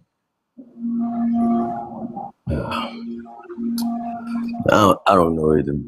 Okay. I don't know. Okay. Weston, we back to you. All right. All right. So you guys were right, about the lab, won't perfectly represent or like recreate it, the entire natural world to test that process. But that's the entire point of tests in general inside of a lab is a scientist is going to isolate specific variables like maybe how does this one organism react in a hot environment or a cold environment, and they combine all of these over tons of years with many independent observations, mostly from nature and genetics and fossils and field studies that all agree to make a common, fact, which is kind of how we have facts because we test and stuff. That's the entire point. That's why lab testing is so good. It's not the best method all the time. Like, that makes sense, but it is a good one. And I mean, yeah, a lab's not a copy of Earth, and that's why we don't only rely on labs. They actually combine experiments with observations from natural populations, whether that's from experimental surveys or observational surveys. That works the same way in a lab environment or a nature environment. Okay. Their cells don't function the same way if they're in a lab versus if they're in nature. It wouldn't be because your cells, your skin, everything about your DNA is quantumly entangled with your environment. If you are composed of atoms, then you are directly connected to the universe and can take in all frequencies and can synthesize those, like we were talking about the sun. But when we're looking at eukaryotes that are unable to do that, meaning that they're unable to fully interact with their environment, that means that they are genetically incapable, aka homeobox and hamstrung genes. This is what retrotransposons in the eukaryotic DNA sequence is talking about. But this is not the case for prokaryotes that have a single embryological origin where they are 100% that organism. So again, or if you a lot of people come in here and they say if you take a fly and you put it in a jar, the fly is going to jump and that's evolution. That's not evolution. That's you took an organism out of its natural habitat and you're doing something unnatural to it, and now you're calling it evolution. This is not a natural evolutionary biogenetic process. This is something unnatural taking place to them and their environment. Okay, but that's also why I'm saying that since we cannot always take everything in labs, we actually do studies in nature using both field studies and laboratory studies. Yes, removing the organism will change the factors, like you said. They're not going to behave the same because they're not used to the environment that they are being moved to. But that's also why scientists studies them in like their natural habitats. But like controlled experiments are still useful because they allow them to like identify cause and effect. Like, yes, we won't know what they would naturally do in their habitat beforehand, but let's just say, like you said, we observe a fly in its natural habitat. It's going to fly around looking for food and stuff like a normal fly would. But you put it into a jar, that is the cause, and then you're going to see that it starts jumping, which is the effect. And we can use that to create facts and even theories at the same time, which is more beneficial for us than only doing nature studies. And also, on top of this, with the prokaryotes and eukaryotes, they're like not two unrelated building blocks. Like they're two categories of cells, and they do have like a lot of features or whatever. So I just don't truly understand. I don't. What do you mean quantum entangled? Like tangled? That's just like not the term you would use for that. But Yeah, I would, because they are composed down to the cell. Beyond the cell, they are composed of atoms. Those are the building blocks of life. So they are able to basically synthesize all frequencies. That's why I brought it up. When it Okay. comes to eukaryotes, they don't break down to having atoms. They break down to having calcium ionospheres, which means that they cannot interact with their environment the way that prokaryotes can. So yes, that is quantum entanglement, explaining the theory how all life is connected. All life is not connected. Even when we look at evolution and the two different cellular form types, that all life falls into the category. So just because you can't observe something in a lab and you observe something in nature, that's fine. Have we ever observed the engulfment? Have we ever observed a prokaryote to engulf another prokaryote to create a eukaryotic cell? Again, this is about the base premise of evolution. Okay, I mean, yeah, that like makes sense, but here's the thing, right? Like eukaryotic cells can like interact with their environments, like you said. You did say that, right? I'm just want to make sure one Yeah, more they time. can interact. They just can't synthesize all frequencies.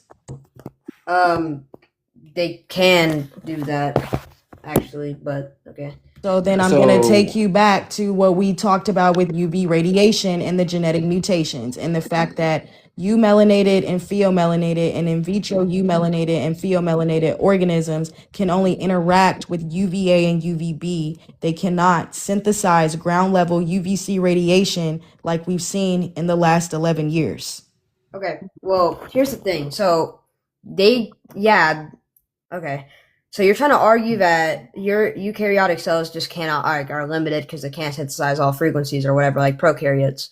But here's the thing, like synthesizing frequencies is not a standard biology concept. Like cells do not like synthesize frequencies like that. Like they respond to molecules, light, and chemical gradients and physical signals. Like that just doesn't like make sense at all, or at least it's not a common biology concept that would correspond with evolution. Because You sure? Yeah, I'm What positive. about 'cause prokaryotes? What about prokaryotes? Prokaryotes and autotrophs. What do you mean? Yeah, but that's just okay. Just because That is the prokaryotes basic of can biology. listen. Just because prokaryotes can synthesize all frequencies and eukaryotes can't, does not mean that is a common like biology thing. Like Yes, that's it not. is. It is the basis of the cellular form type and how they express their genetics. The Yes. base theory of evolution is explaining how autotrophs are now heterotrophic organisms. All life gets fed by the sun. So that's my point. Eukaryotes cannot synthesize the sun. That is why it is mentioned in evolution. That is why out of Africa is mentioned under the evolution theory. The sun is the most important factor for all life forms on the planet. Even deep organisms that are in the deep ocean, they're bioluminescent. light is important for all organisms. Either you have neuromelanin, either you have in vitro neuromelanin, either you have pheomelanin, eumelanin. The melanin that you have is explaining how well you are able to interact and synthesize the sun and terrestrial radiation. Yep, and all melanins in nature, all natural melanin in nature, they absorb a certain level of radiation to self-sustain and regenerate themselves. And neuromelanin is condensed sunlight that can condense sunlight. And neuromelanin undergoes black body radiation. We absorb the entire light spectrum. And then when we absorb that entire light spectrum, the cell starts to undergo chemiosmosis. We turn the light that we just absorbed and through neuromelanin granules, which are these granules are inducers and transducers of light. So they change this light into chemical energy. And then that chemical energy is now what the cell uses for energy to regenerate itself. That doesn't happen with y'all. Okay, so here's the thing. No offense, but you guys just don't know what you're talking about, because synthesizing frequencies is like not the same thing as light, because, and I actually have these from sources too, by the way. I hope you don't mind. I did not want to stutter, so I have been kind of writing down what you guys have been saying and what I'm like currently doing it. And these sources I have is from sites like OpenStax Biology. You can look there, and they have multiple like different parts of their website around prokaryotic and eukaryotic cells, which legitimately just have nothing to do with, like I said, which is not a common like factor of biology. There's also sites like I think it's NCBI Bookshelf, if I remember correctly. I used to use that site, but you can go to any of those sites and it will say exactly what you guys just said and debunk it, basically. And So by the way, not a frequency. Okay, I would like to say one thing, because let's just say, let's just say that you guys are right in a sense, okay? Eukaryotic and prokaryotic cells do not compete based on the number of frequencies they can synthesize, because they are different cellular systems with different capabilities, so they have no reason to compete. They can both sense and respond to environmental signals. Like, that's just like, they're both cells, that's what they do. But they can't respond to the signals of the sun. That's the problem. The signals of the sun causes double strand molecular break within the DNA. It causes that. That is a fact. Ionizing radiation causes a break within the DNA of eukaryotes. That is a fact. You're telling me that light isn't a frequency, but yes, it is. Sonic radio waves, which are waves or solar prominences that come from different planets, those carry photons. That's how different particles are able to travel. It's because of sound. Sound carries light to different parts of the universe. Sound carries light to different dimensions and realms, from microscopic to macroscopic. Neuromelanin, what we have is a superconductor and runs off of light.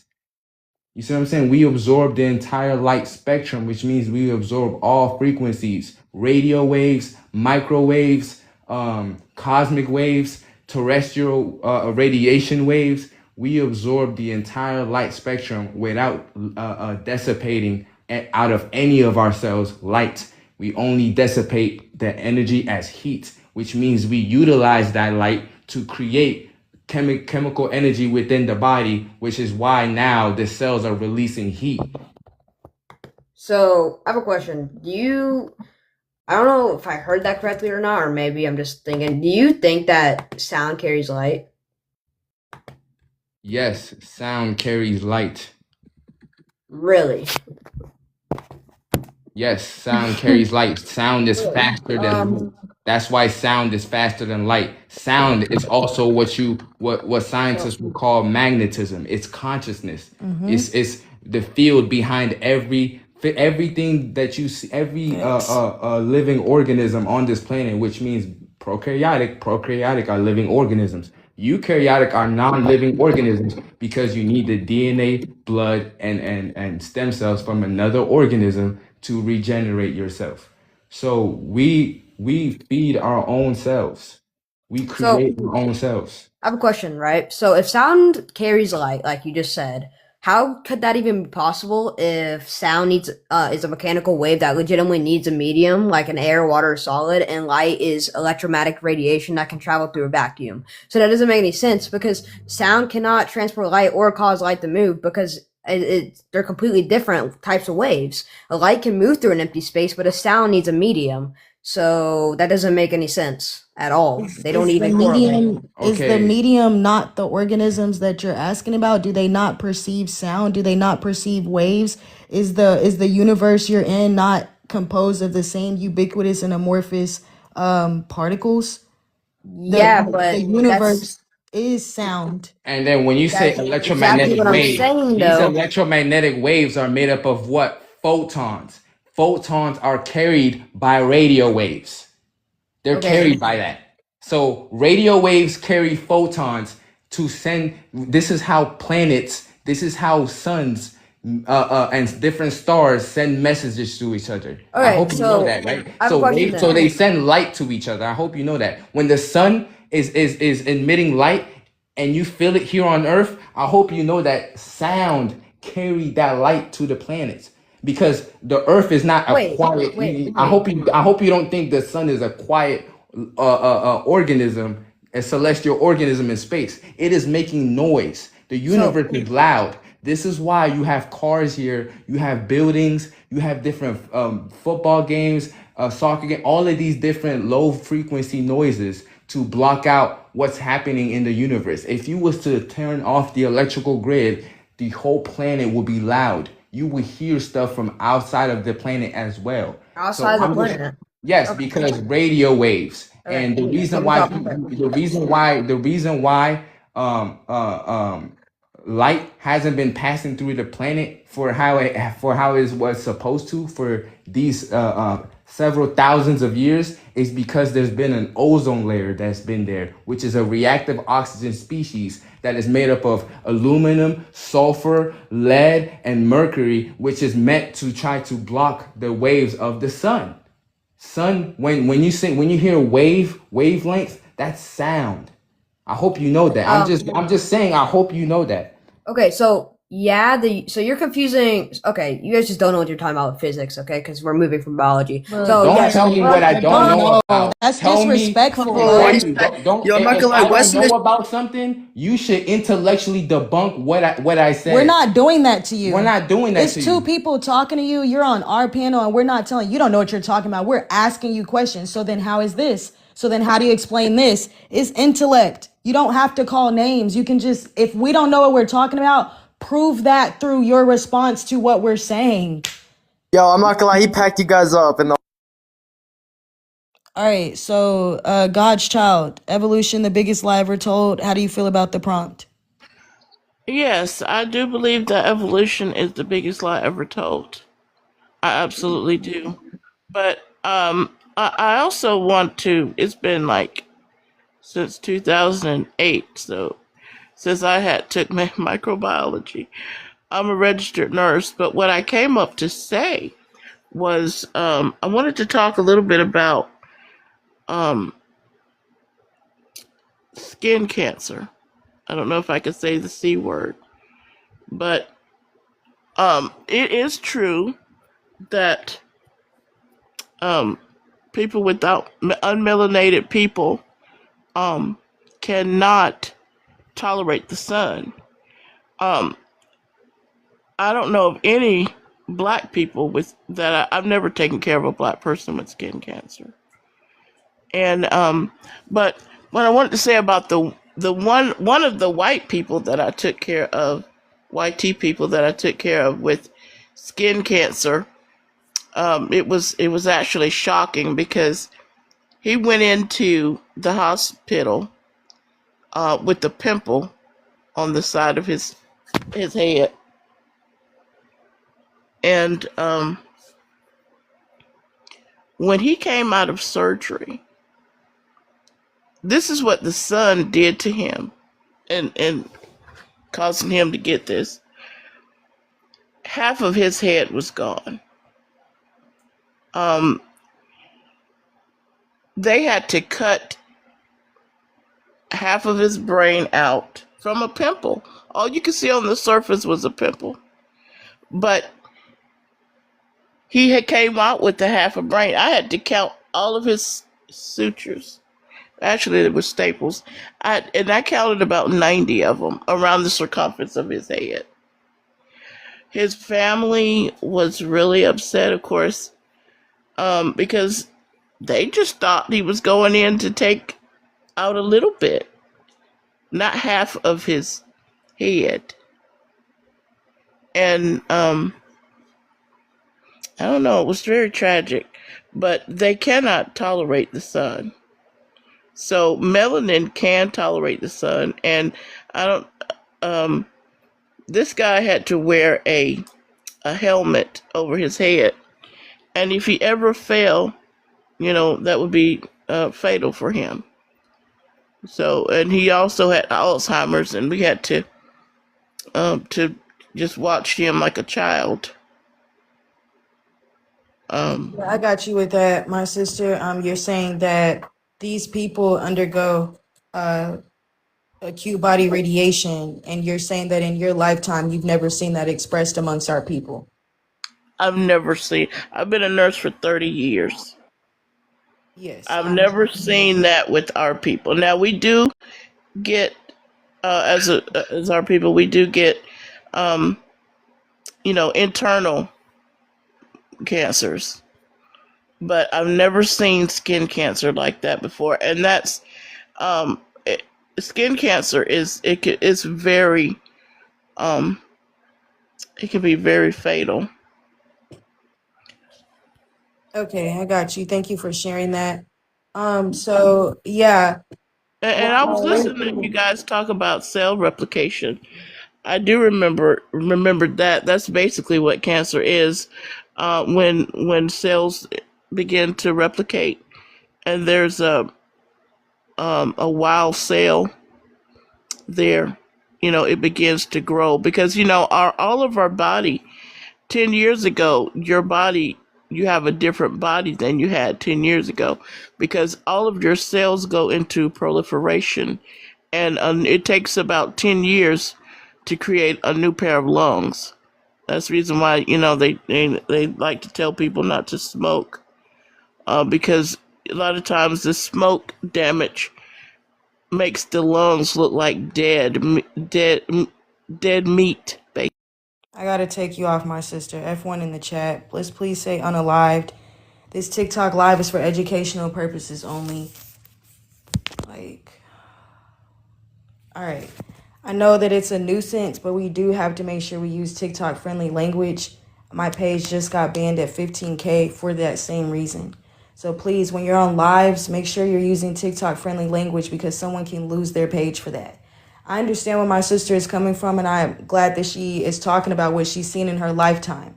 We've never seen our people to express this phenotypically. And that's the biggest, that's letting us know what's taking place within the genome. You see what I'm saying? So let's see. If you give it a couple of seconds, God's child, you can request back up, but I have to let TikTok know that that is no longer on the panel when they review the live once they place the restriction. So let's see. Indian style. Yeah, Indian style. Did you want to add something?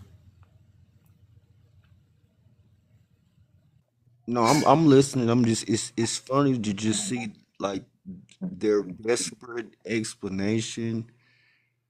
I just look at that. I look at the energy and the drasticness to try to just find a puzzle piece that'll fit kind of with their explanations when it's really cut and dry, and we can actually see the evolution going on now within. Uh, yeah. We don't I understand what you're saying. We don't see evolution take place in nature like how they're talking about in this theory. But I understand what you mean. They are trying very hard to prove not only their existence but their connection to us. It's interesting because Harvard geneticist also proves over and over, time and time again, that everybody that is so-called non-African are the only people that share and have Neanderthal DNA. For BOK scientists, Why Darkness Matters is posted on my page. they explain through the embryological origin and the different types of melanin how we're not the same. Dr. Richard King, Dr. Edward Bruce Bynum, Dr. Ann C. Brown, Dr. T. Owens Moore, several people. I can't pronounce her last name, but Dr. Ella literally just came out 2 weeks ago, a documentary that is titled "We Were Wrong About Evolution." A lot of evolutionary biologists are coming out right now saying that we were wrong about evolution and that haploids did not turn into diploid cells. So I'm very, like, you know what I'm saying, interested to see the collective of people come up here and try to prove evolution when scientists are coming out every single day stating that evolution has never been observed in nature. Go ahead, Weston. Okay. I would like to continue. I do apologize for my backlash last time, but I do want to continue on. You said that the universe is loud, and this is true. But the thing is, while the universe has a lot of like sound and it, like you said, is loud, that sound has to stay on planet because off planet, space in between those planets are a vacuum, which means sound cannot travel in between because it needs a mechanical wave or a medium. So there would have to be an object connecting each planet that sound would have to travel through to actually reach to the next planet, if that makes sense. That's not true because sound travels through waves. That's why we have waves that we can pick up and then they can translate like our radio sound waves through the phone. They can have apparatuses that can pick up the sound waves and translate the sound waves into an audible frequency to where our ears can pick it up. Okay, so may And I that's ask you to look it up and yourselves this is this that is this is why I was saying that in the comments you should look more into subatomic particles because the electron is what creates photons. She gives birth to photons through her internal mechanism and depending on how fast she spins. So she's the medium for where a sound can travel.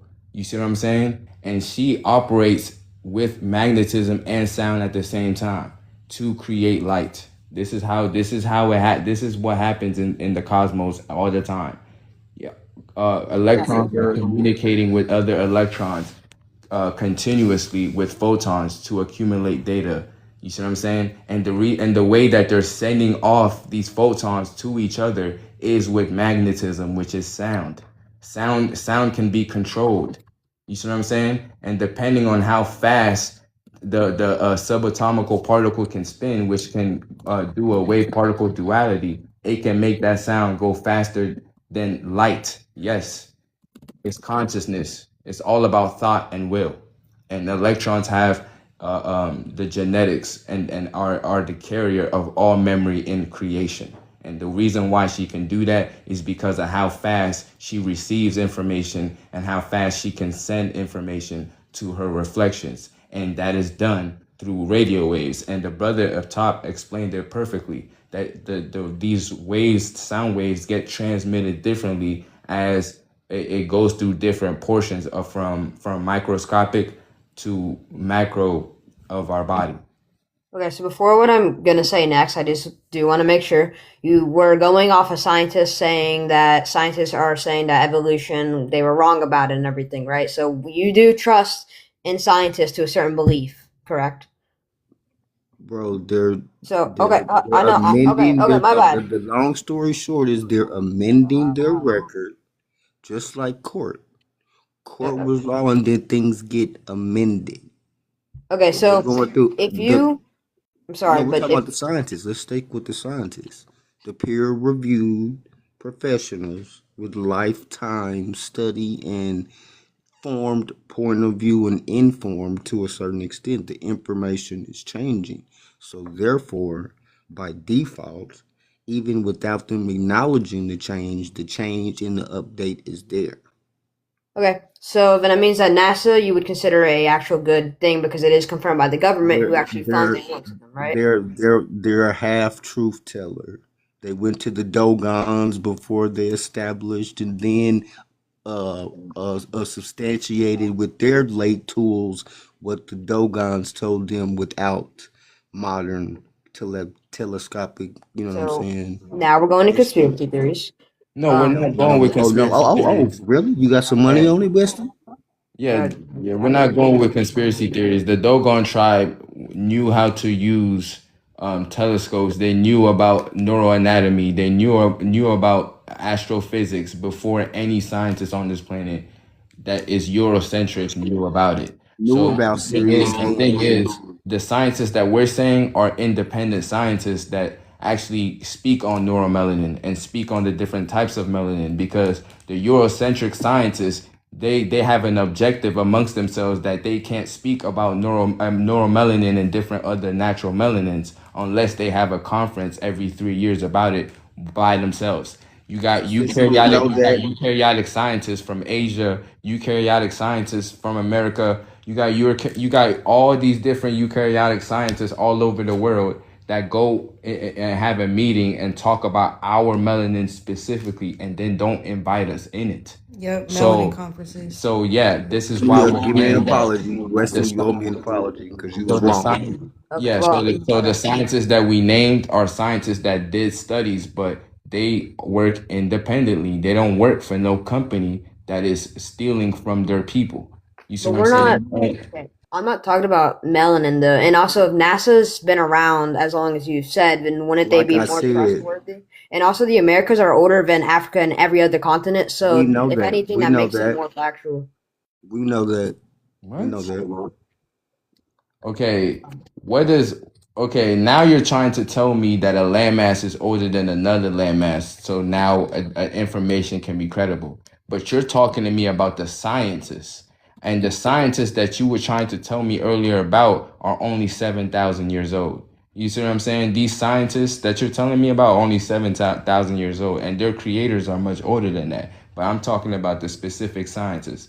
This planet is one organism. It's there's no part that's older than another part. It's one organism that is functioning one cell with unicellularly functioning organism.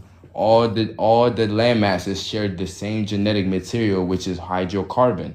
The water, the hydrogen that is connecting all of these land masses are actually bringing them together, are actually bonding them together. Water is the most natural binder throughout the entire universe, and hydrogen is used as fuel throughout the entire universe. So Earth is just one of so-called black people's homes. You see what I'm saying? This whole planet biologically identifies with us because we host prokaryotic cells. You see what I'm saying? The landmass in America is not made of different atoms and molecules than another landmass because the trees that make up the landmass in America and the trees that make up the landmass in Australia and Africa and in the UK, they all have a neurochemical link with each other and are in consistent communication with each other to keep up the planet in homeostasis and equilibrium. This is why, like, when people come up and talk about science, y'all only want to talk about a specific field of science. Like, science itself is not the study of the natural world. All of the sciences are one. So if you're not able to see the connections of the different sciences into one, then you're always going to be left confused. Okay. Well, okay, so you would prefer an independent scientist that is in NASA, okay? I can provide that. There is a actual independent scientist or physicist, like you guys have wanted. His name is Kurt Rieselman, and he works at Fermilab, which is a major particles physics research laboratory. And this is a quote, this is quoted by him. These electromagnetic waves can travel even through a vacuum. They do not need a medium in contrast to the sound waves. Light is also an electromagnetic wave. So basically, he's explaining that electromagnetic waves, including light, can travel through a vacuum because they do not need a medium or Who something told you physical. that? You told. Let him finish, please. While sound waves do require a medium, therefore light from stars and the sun can travel through space, but ordinary sound cannot. So the universe can be as loud as it wants, but it will never reach multiple planets at once because sound needs a medium and light does not. Very loud. You can't hear it, bro. Like I said, you can only hear a certain spectrum, a certain way. Like you don't see certain colors, you can only hear. See what I'm saying? That's what you can understand. We just said that they have the So, instruments to take those light waves and then turn them into audible sound that we can perceive. so I have a Yeah, question. that's what I was going to say. The machinery and the technology that these scientists are using to detect sound, they have to translate it in a slower version. You can't actually pick it up because it's too fast. You can't. And the only organism who can pick up how fast sound is the electron. This is why when scientists try to isolate the electron or try to capture the electron in labs, it disappears. It goes out of existence. They don't know where it went. So again, the electron is able to send sound through different mediums of herself. She's able to send sound through different dimensions of Are you herself particle? because again, she can undergo wave particle duality. All right, I don't understand. You keep talking to me about these scientists and stuff. We've been asking you, how did prokaryotes change into eukaryotes? Yeah. How did a pig, a dog, and a fruit fly and a cat find each other attractive to now be in the side of the human genome? Because all the things that you're finding out is pieces of science. If I just told you that if you're not looking at the entire fields of science, it's not gonna make sense to you. Yep, you have It's to not gonna make sense. connect all branches because we're talking about all life forms. But Weston, give me just a quick second. I want to introduce the next couple of guests that we have up here. 22 Ezekiel. I always see you in my lives like the past few weeks or so. So why are you in the chat talking about God? Like why did God so-called create organisms that can't synthesize his natural sun? You're on mute. Go ahead. So they can get the vitamin D from other sources. I didn't ask you about vitamin D. I said the sun. Yeah, the sun gives you vitamin D. The sun doesn't just give you vitamin D. Okay, gives you heat, and heat they can get it from fire. See, like that's what I be talking about. These people that be in the comments disagreeing, they fumble when they come up to the panel. You've been telling me and my other half for like 2 months that we need to stop talking about melanin and start talking about God, but you can't even talk about God. You can't even formulate a sentence. Yeah, man. That I don't know what was that. I ain't gonna lie to you. But again, this live is stating that the evolution theory, the theory in evolution, because evolution only happens, you can only evolve, you can only upgrade within your own species, within your own genetic makeup, which is your melanin. So if you don't have a natural melanin, you're not a prokaryote. You see what I'm saying? If you have more than one genetic material within your cell, you're not a prokaryote. You're an unnatural organism.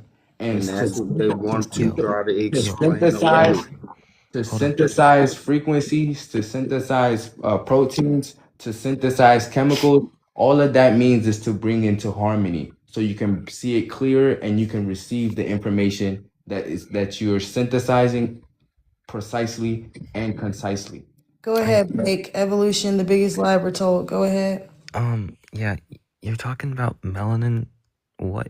Can you just remind everyone in the chat what melanin is? No, you can do that since you were just in the Okay, chat. because I don't think you understand what melanin is. You're talking Okay, about it just as tell if it's me. like Just tell you. me. I'm confused on what you're saying, but melanin is, well, Evolution, there's the two biggest forms of lie ever melanin. There's told. Let's eumelanin. talk about the prompt. You don't have to talk about anything else that we've been talking to Weston about because that's our conversation with him. You're a new guest. Evolution is the biggest lie ever told. How do you feel about the prompt? That is completely false. Go ahead and explain.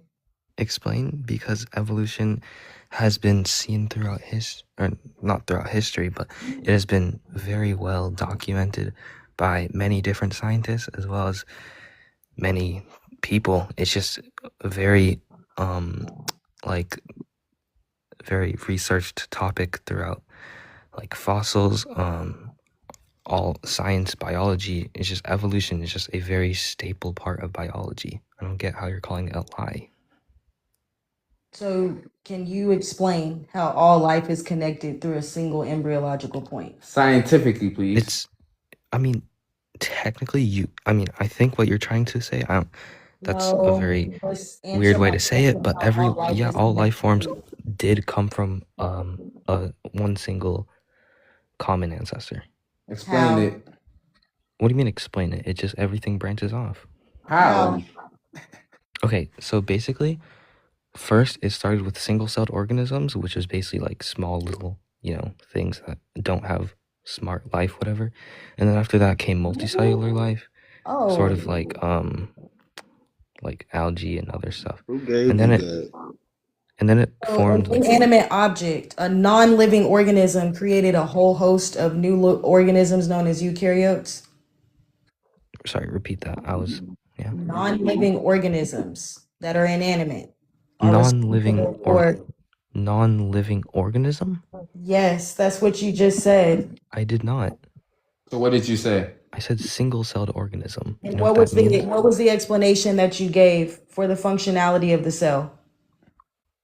What the functionality of the cell? I'm not talking about that. You're asking how it You don't know what evolved. you're talking about. You just said that these new life forms came about from non-living organisms. No. You didn't say the word non-living, but you said that these organisms were not alive. I don't know the word No, you I did used. not say that Single Yeah, whatsoever. he cell. did. Chat. Did he He not said just single say that cell. He yes, he said just single said that. cell. Yeah, you said What? single. You said single cell organisms are not smart. So if you're gonna, I don't know what you mean by smart. I don't Single-celled know what your organisms are range. not a Hold on for form a of second. intelligent I'm not life. gonna speak to you at the same time as you're speaking to me while we're two grown men on this panel. I'm not doing that with you. So again, you said out your mouth that these prokaryotes were unintelligent, was not intelligent, but somehow they sprouted out a whole plethora of eukaryotes to live on this planet. Can you explain how prokaryotes, I don't care if you're saying and they're intelligent or not, can you tell me the genetic, morphological, and biological process that took place within the prokaryote's melanin to where it changed into a eukaryote, which has vitrosynthetic eumelanin, vitrosynthetic pheomelanin, and vitrosynthetic neuromelanin? Can Yeah, you go sure. ahead and explain that to me? Yeah, I got you. So And it you went from single-celled the organism. word before you start. There was no intelligence, it was consciousness. Sorry, I'm talking. You was, but now I'm just letting you know before you continue. Well, I didn't hear you because I was talking. You can go ahead. Okay. All right, go. Hey, we're gonna do one at a time, y'all. Go ahead, Yeah, Blake. I'm gonna just continue.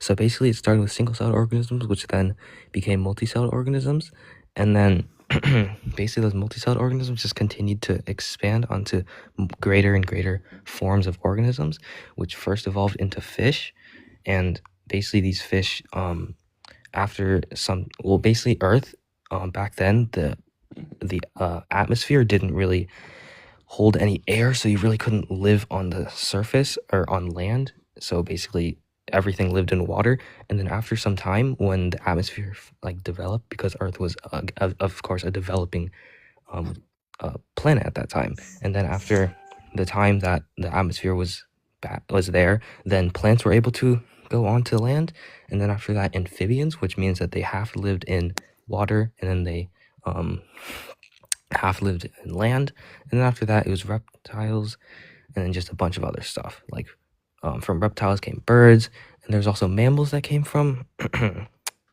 reptiles, and then there we get to our little area, like the gray apes and humans. You were asking about eumelanin and pheomelanin. So eumelanin and pheomelanin are both forms of melanin. Obviously, it's in the name, but pheomelanin is basically caused by whenever there's no direct sunlight, and then eumelanin is caused by when there is sunlight. So just think about it like there's on your skin, there's sorry, let me think. In your skin, there's detectors that basically sense when the sun touches it, and when the sun touches it, then eumelanin gets produced. Eumelanin is dark, and it blocks sunlight, which is why people living in the equator, they're darker because of the fact that there's more sunlight to get detected. But in the north and southern regions, there are usually white people because of the fact that there's not much sunlight. Because, for example, if you look at Norway, there's a lot of snow. There's not much what's it called? Sunlight. So pheomelanin gets produced. Pheomelanin is like it's not dark, which is why white people exist. And basically that's and if you tan, for example, like if you do tanning, the reason you get darker is because eumelanin gets produced within your body. We already explained it's actually damage, if you knew what you was talking about. Sorry, what? Tanning is damage. Yeah, I know tanning's damage, but I just said tanning produces eumelanin. The reason it's sorry, can I go? I thought. I mean, are you done? I mean, No, I was and then continuing on tanning. So tanning, the reason that it's bad for you is because No, you get we a lot already of explained it. You don't have to re-explain it. We already overstand it. We know that it's hella damage. it causes skin cancer because of the fact that there's a bunch of UV rays. For unnatural. Yeah, the thing is, you didn't tell us the changes that took place chemically and biologically and morphologically within a prokaryote for it to change into a eukaryote. You didn't tell us that.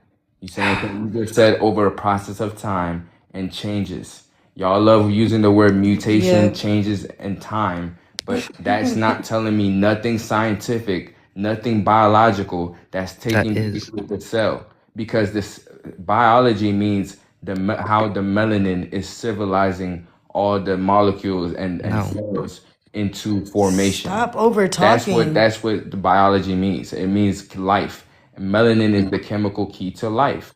So for millions of years, prokaryotes with piomelanin and neuromelanin have been procreating by themselves for millions of years without the aid of no other organisms. But now there's eukaryotes that exist. Where did these eukaryotes come from if the prokaryote has no protein, no enzymes, and no amino acids to create a eukaryote? Because you started bringing up all these different organisms, but again, microevolution within a certain species doesn't account for the growth of a new species. So you're telling me this half fish, half that's not what happened. That's not how it happened. Because in the Carboniferous era, there was more interstellar gases that were on this planet. You see what I'm saying? That's why dragonflies, different insects, different crocodile, all of them organisms was bigger. You see what I'm saying? But now they're in a smaller state because you need big lungs to absorb a large amount of solar radiation or different interstellar gases in the air, like nitrogen, like oxygen, like carbon, hydrogen. These are the different things in the air that actually spark your cells to grow and to work more efficiently with each other, because these molecules, these atoms, are civilizing molecules and atoms. Everything in the universe has to have melanin to move, to exist, to think, to process, to sense. You need that for all your functionality of life. So this is what we were saying. Go ahead and tell us those changes. If you Yeah. can't, you can't. Yeah, so I'm gonna get to the next guest respectfully because they've been waiting for a long time, and then I need to get back to Weston and Indian. So Malia, evolution, the biggest lie ever told. How do you feel about the prompt? I don't agree with it. I think that what do you guys believe happened? Do you guys think we just spawned in out of nowhere? Go ahead and tell us what you believe in. I believe evolution is true because it just makes sense. Like, I don't think we just spawned in out of nowhere one day and was just like, oh, hey, here we are. We're just human beings. Like, we just spawned in. Here we are. Well, how did you spawn? Yeah, how did you get on the planet? Because before the body is the cell. So how did the cell come about? Obviously, because of evolution. Like, we grew for millions and millions of years. Explain the evolutionary process. Evolution is dealing with science. It's dealing with chemistry, biology, and genetics. Can you tell me, using all of those fields of science, how evolution is true? Because that's what really gonna make it make sense. Not the fact that you just use the word evolution, right? I don't know. Not the fact that you just use the word evolution, right? And the fact that no species on this planet turns into another species. How do you explain fossils? Like, stop asking us questions and answer ours. Answer the question. Like simple Bro, as watch that. a David Attenborough documentary. I don't know.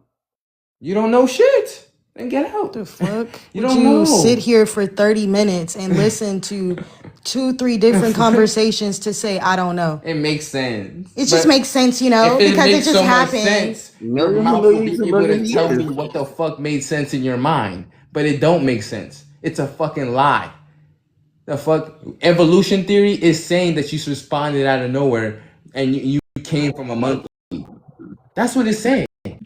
But somehow you share DNA with monkeys, dogs, cats, cows, fruit flies, and none of these organisms find each other attractive to make you. Okay, so Weston. All right.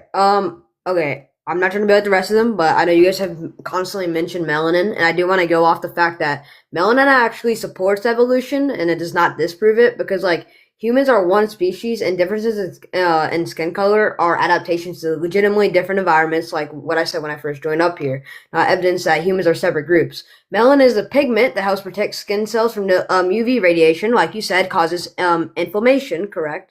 And for thousands of generations, populations living in areas like the other guy said on the equator with stronger UV exposure tended to have more melanin, or in our case, more black, because it provided an advantage. I mean, it covered you and sheltered you from any more or heavier radiation that you would receive.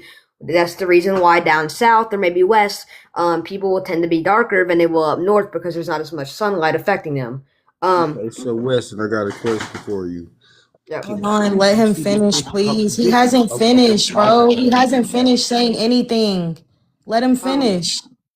Basically, like I was saying, if you live in like a weaker UV exposure, the reason why you're going to have less melanin is because it allows sunlight to help produce vitamin D, rather than being in an environment with a lot of sunlight. Sunlight does not allow that to happen, and is just constantly inflaming your body and your skin. And that's exactly what evolution predicts. When populations live in different environments, inherited traits that help survival and reproduction, or in our case, adaptation, can become more common over many generations. And skin color is more of a social construct, and it is not, or not skin color, my bad, race is more of a social construct, and is not a measure of being more or less evolved. Evolution does not mean that one group is better or more advanced or superior. It really just means that organisms develop traits that fit to their environment. For example, a polar bear's white fur to help them reflect more sunlight to stay because they already have a lot of fur to help them stay warmer. A cat has the ability to store water to help them survive in harsh climates like the desert. And differences in human melanin are all examples of the same processes that populations are adapting to the conditions that they live in, which is the key not social construct, the key fact that basically supports evolution in general. So Okay, so That's a again, great when you're example, talking and about, give me that's a why second to actually respond to him. No over talking, skin please. We cancer will is get to everybody. You will get your turn. Please give me a second, okay? So the thing is when it comes to melanin, what you're talking about going more towards the equator, it doesn't matter where you are on the planet. The same sun is shining, and you're synthesizing or not synthesizing the sun, no matter where you are on the globe. They're so-called neuromelanated or so-called black Eskimos. They're still synthesizing the sun that is reflecting off of the snow. So it doesn't, when it comes to melanin, it comes down to the biochemical substance and how that can interact with the sunlight. And it's, again, not just sunlight, but all solar and terrestrial radiation, because that's what is within the atmosphere. That's what is affecting the climate. That's what affects weather. So you shouldn't have to travel. The people that are at the equator versus our people that are in so-called Greenland still are composed of the same melanin and would have had and would be continuously, because we would not, a neuromelanated woman does not chemically or biologically produce a pheomelanated child. It's not within her genetic expression. There is no biochemical substance within her genetics to create that. So we've never seen the type of evolution, which is what evolution is trying to prove, with a so-called black woman creating an Asian woman, or an Asian woman creating a black woman. How come we haven't seen that type of evolution, according to your logic? Well, that is scientifically incorrect because it is partially correct actually, because yes, no matter where you are, you do experience the same amount of sunlight, but it is different depending on the location, angle, season, and atmosphere. Because in order for that to be false, then the Earth would have to be flat, which has been disproven by not only just NASA, but even like ancient civilizations like the Mayans and the Aztecs.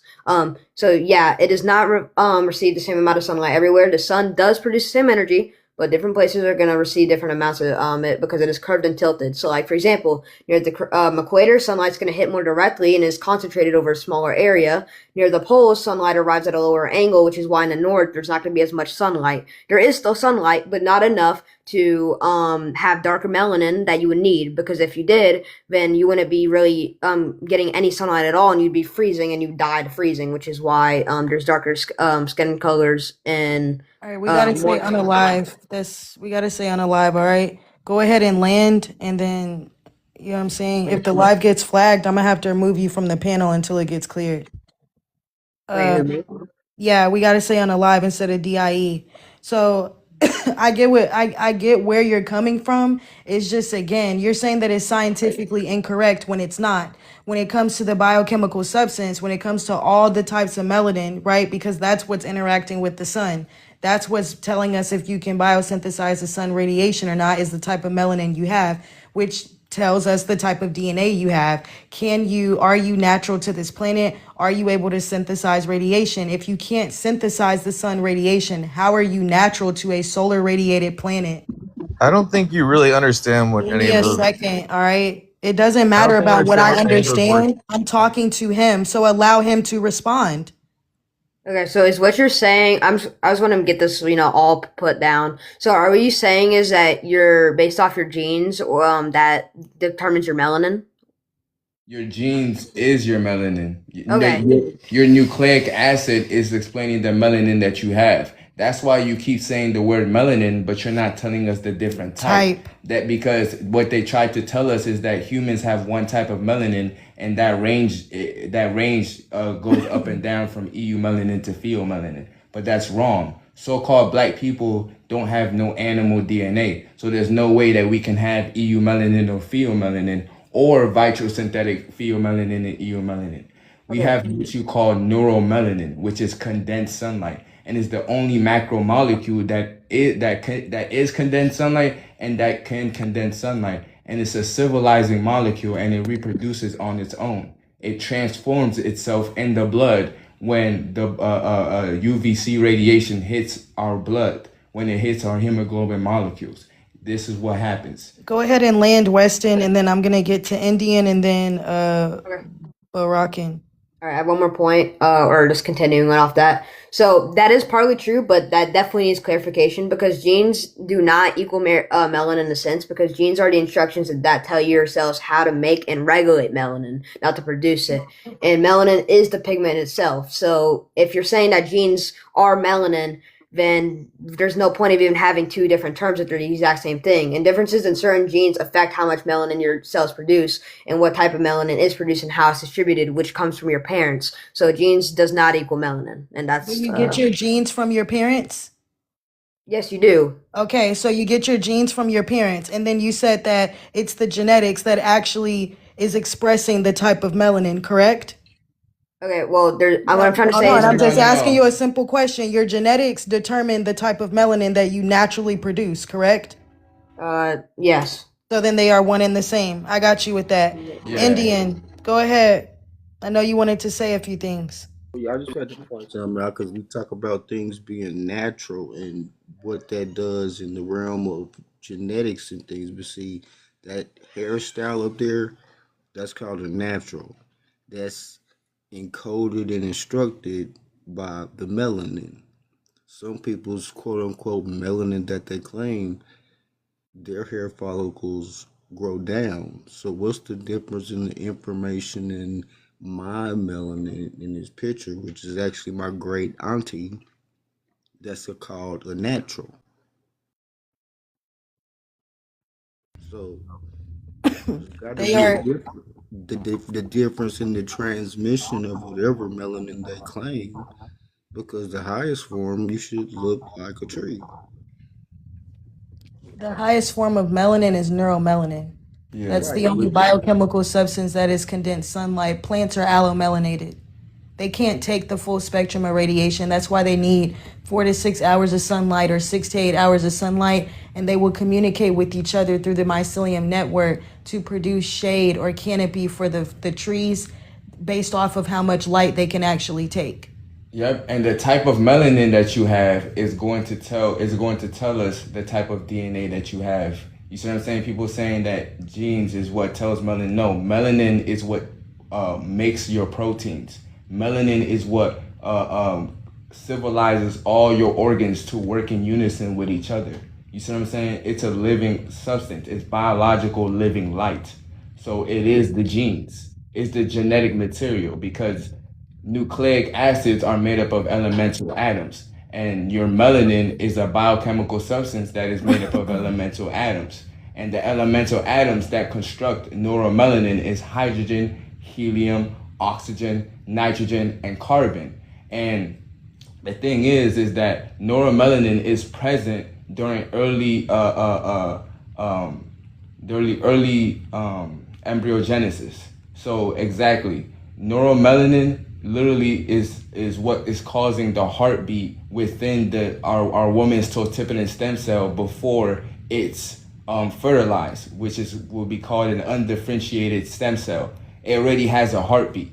So the thing that you're trying to tell me that melanin is not DNA, but you need melanin to see, you need melanin to hear, you need melanin for all of your sensory systems.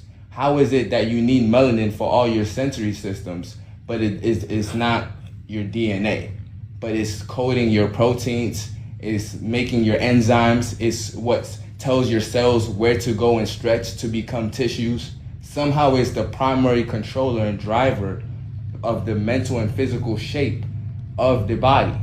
But you're telling me that it's not. You're saying genes, but what genes? Genes what? Genes is not, you gotta tell me the elemental atoms that make up genes. Because genes is telling me about the nucleic acid. So if you're telling me about a nucleic acid, you gotta tell me about the elemental atoms that make up that nucleic acid. Facts. And if you can't, then what is genes? What are you Yes. talking about? What information are you talking about? Because all information is atom molecules, crystalline structures, cells, organisms, organ systems, and organs. So if you're gonna tell me just the word genes or genes and their instructions, well, saying the word genes is not telling me anything about the chemical. Genes are chemicals. All right, so I don't know. Am I up? Yeah. Barakin, go ahead. Evolution, the biggest lie ever told. How do you feel Yeah. about that? Okay.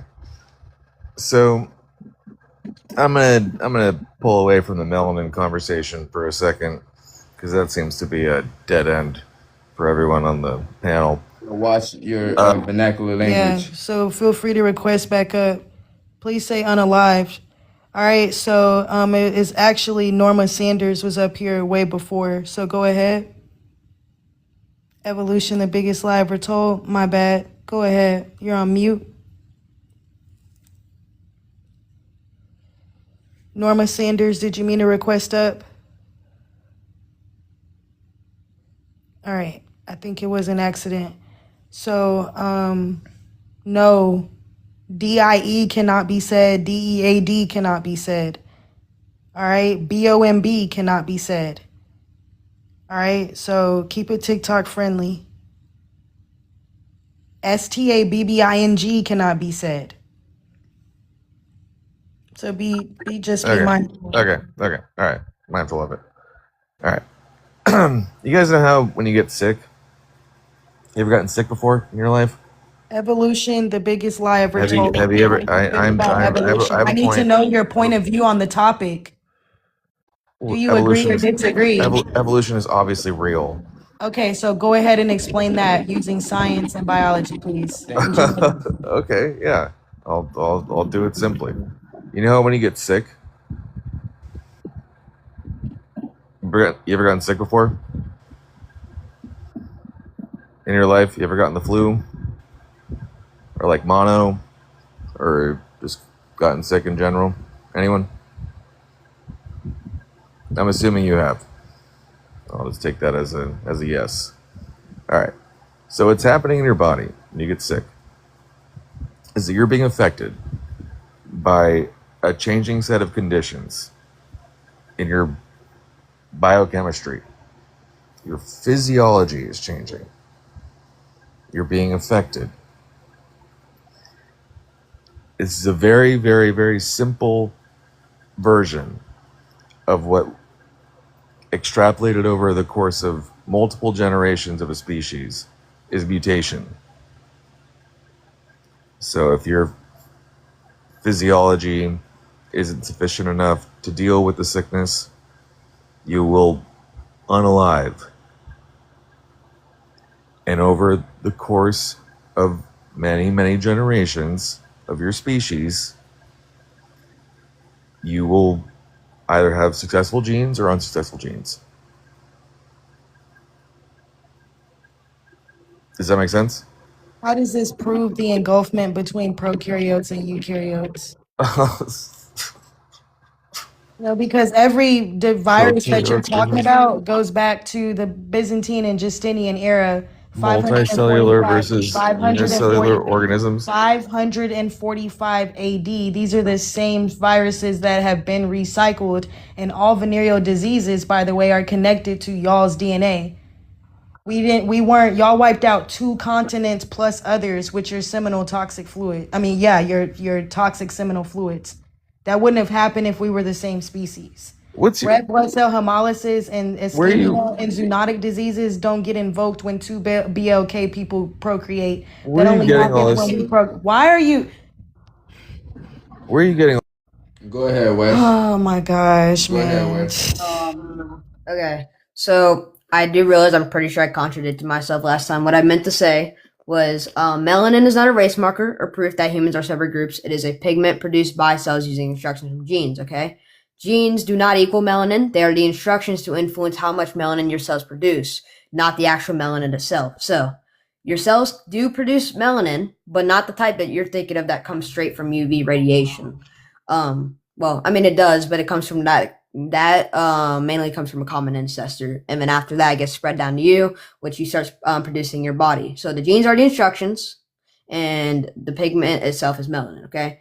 With the neuromelanin, that was completely wrong because that is produced by chemicals within your brain, doing chemical processes that colors parts of your brain. That does not come from UV radiation at all, and all humans have the same basic biological system for making melanin, but populations have different versions of it related genes because humans have lived in different environments, which is why you have some people that are going to be darker than others. And actually, the sun, which you guys have been mentioning a lot, is one of the strongest examples, and not evidence against it, because UV radiation, like I said, is not identical anywhere else on Earth. It's not identical across Earth. The equator does receive stronger UV, like I said. Basically everything I just covered. Yeah, with the vitamin D production that helps in protecting your skin against, which is why people are darker, obviously. So the claim that your body already has melanin, so evolution cannot explain it, also misunderstands evolution. Because evolution itself actually just does not even say that organisms like suddenly create completely new materials from nothing. Like that one girl said, yeah, she didn't really have any. Okay, my claim, Keith, is that your body doesn't already have melanin. It comes from somewhere, because their claim is that you already automatically from your genes. Anyway, yes, but those genes are passed down from your parents. Yes, which are passed down from a common ancestor that got it. Yes, which so are if you don't have if you don't have this type of melanin, basically you never had it. Okay, so I have it a didn't question get diluted. Hold on. You hold on, bro. One at a time. One at a time. We're not gonna. You know what I'm saying? If y'all wanted to actually have a talk, y'all would have went one at a time. But now that we see that y'all couldn't do that, now we have to intervene. So go ahead. So Wes.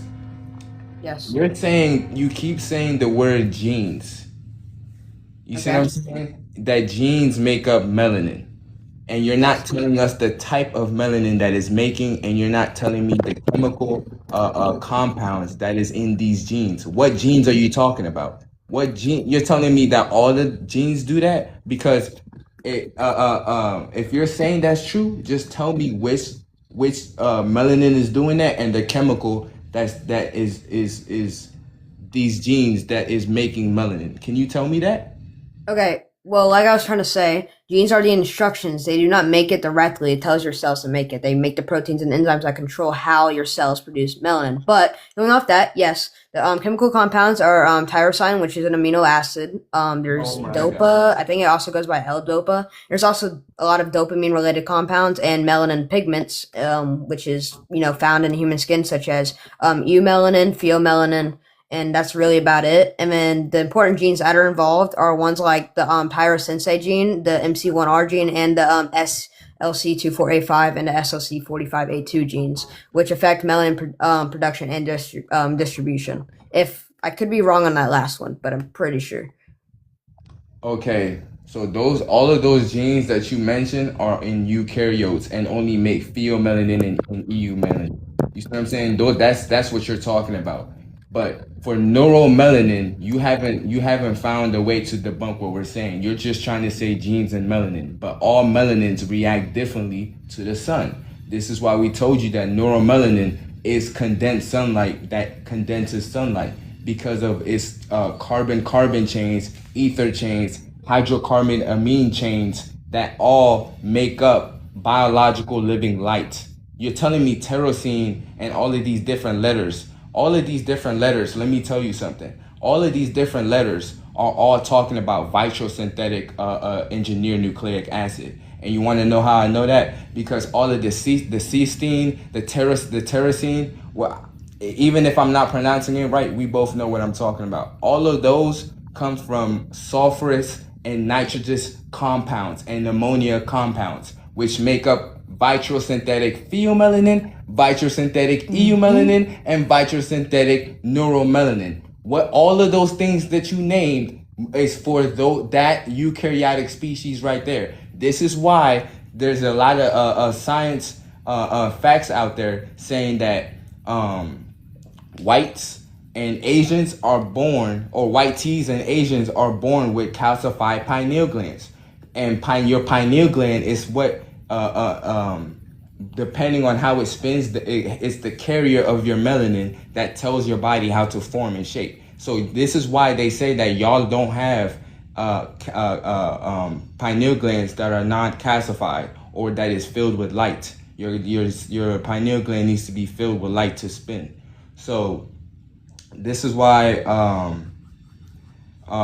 you were saying all of these MC1R gene, that is for specifically gene to make red hair, which is that MC1R gene is found in orangutans. This is why the same red hair that flops to the ground with no gravity and magnetism to it is the same proteins that you see in orangutans and what y'all will want to call your gingers. You see what I'm saying? That is still eukaryotic and have a pig allele gene, which shows that you share DNA with the pig, but your hair is expressing orangutan. So what you just did is just explain to us more of your incomplete dominant genes. That's what you did. You see what I'm saying? Because y'all at a certain age start producing melanin. This is why chimpanzees who y'all share those melanin with, they start to get violent at 5 to 7, which is when y'all start to produce those synthetic neuromelanin vitrosynthetic neuromelanin in the brain. So there ain't no wait. Just hold on for a second. When you go for a long time, we allow you to do that. You feel what I'm saying to you? So the SLOS gene, the 1p36 gene, the 3q27 gene, all of those are having micro deletions because of the sun. Okay, and the sun is removing the nucleus, which is removing that unnatural synthetic melanin out of the cell. And when it's removing that out of the cell, that is the command center for how other animals' DNA, which is the other vitrosynthetic eumelanin, pheomelanin, neuromelanin, however, but it comes from different animals that can't naturally reproduce with each other. Now that they can't talk to each other in a normal cycle basis, now mitosis starts to be slower because they don't have a way to communicate, which causes mutations. And now that they're exposed to sun, now the intracellular intracellular calcium ionophores can't pass through the cell membrane to charge the cell up. So now the cell is undergoing a short fuse, just like when you see with electricity, when with wires and stuff like that. That's the same thing that's happening with within the eukaryotic cell when exposed to light. That's what the double strand break is, because your melanin wraps around the sugar. That's your DNA. Your DNA strand is your melanin strand that wraps around a certain sugar. You see what I'm saying? And that sugar is what you use to formulate the body. So, yes.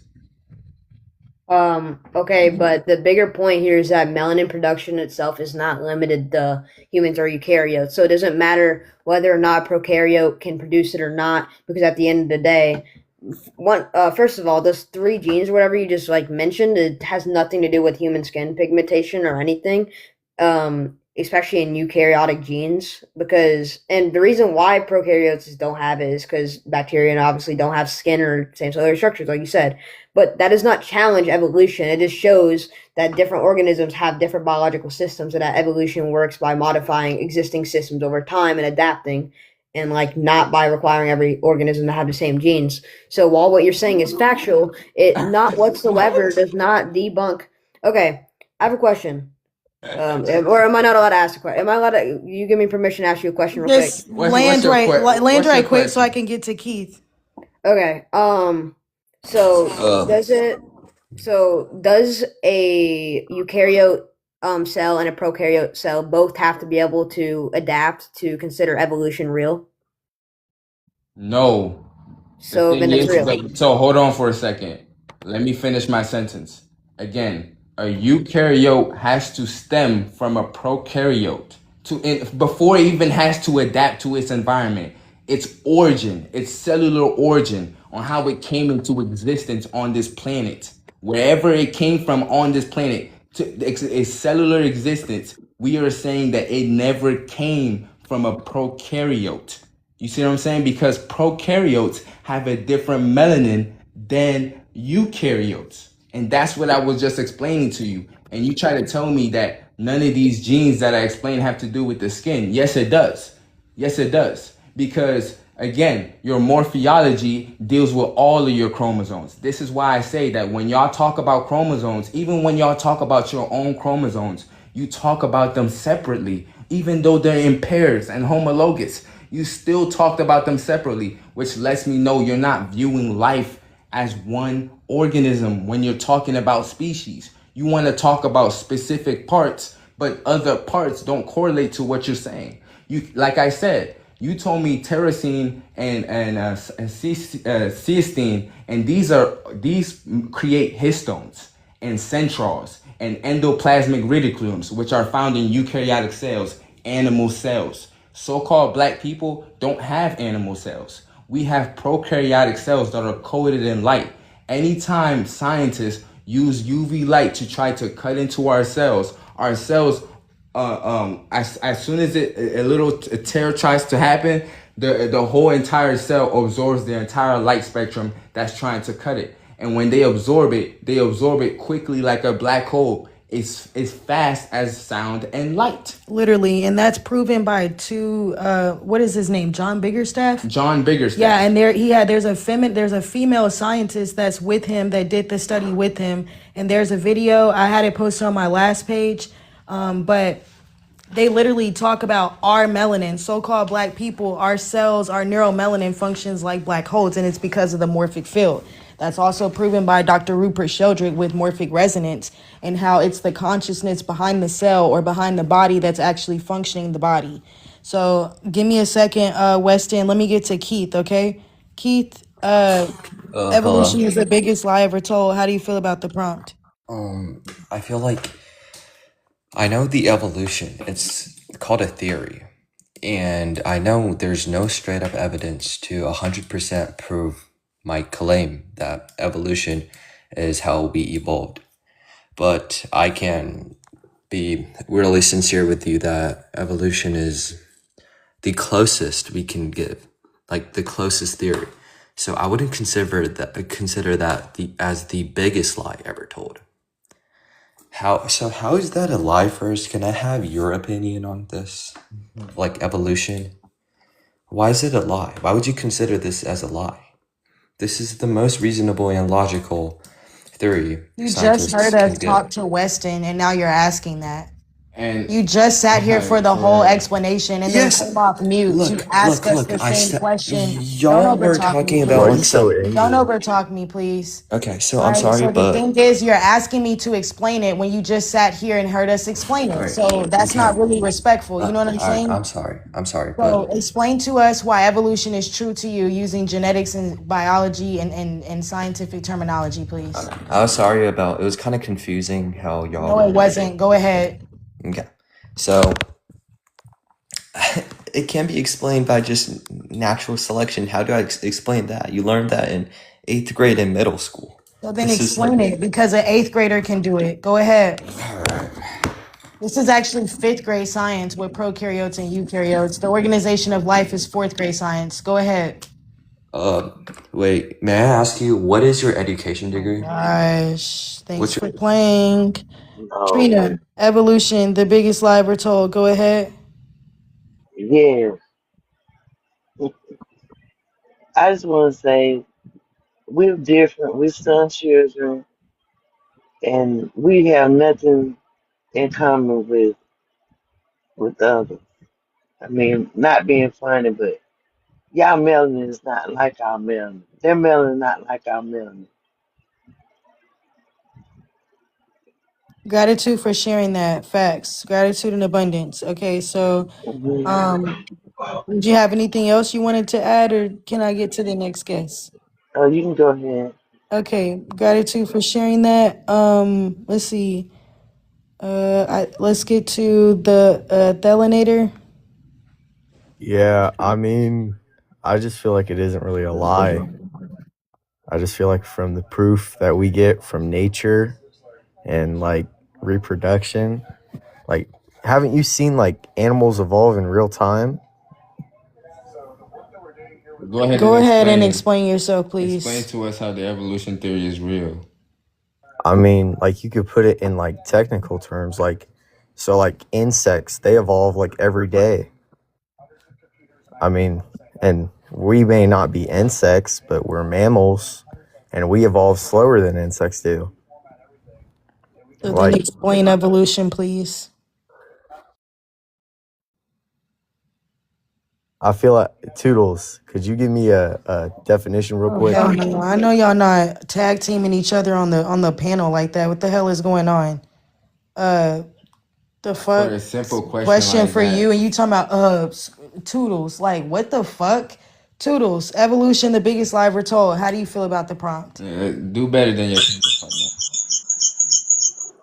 Yeah, I just don't quite agree because, all the time we see things in real life that are, evolving and stuff like that. And even humans and animals evolve with body parts that are not useful just as a uh, byproduct of evolution. And there's just so much proof out there. And yeah, that's pretty much it. Explain Y'all are to not. us. Y'all are just up here to talk. I can guarantee you that. Like, Nobody is what the coming up fuck? here and actually explaining evolution. You're just talking about other people and oh yeah, we seen it. Yeah, they did it. Yeah. Can you explain it and articulate it, please? Like, damn, we asking you because Evolution, you change, yeah. yeah, Like, what the change. fuck? Yeah, we change over time. Yeah, millions of years. Yeah. Like, can you explain it? Like, what the hell?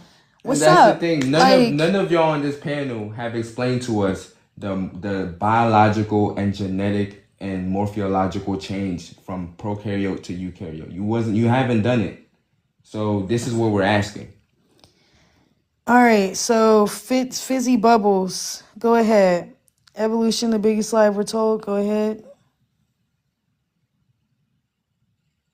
Left. Okay, got you. Let's Jaden. I don't know why you keep requesting that, man. We already got everything you said out the way. I Yeah, don't know like why you. What's up? what?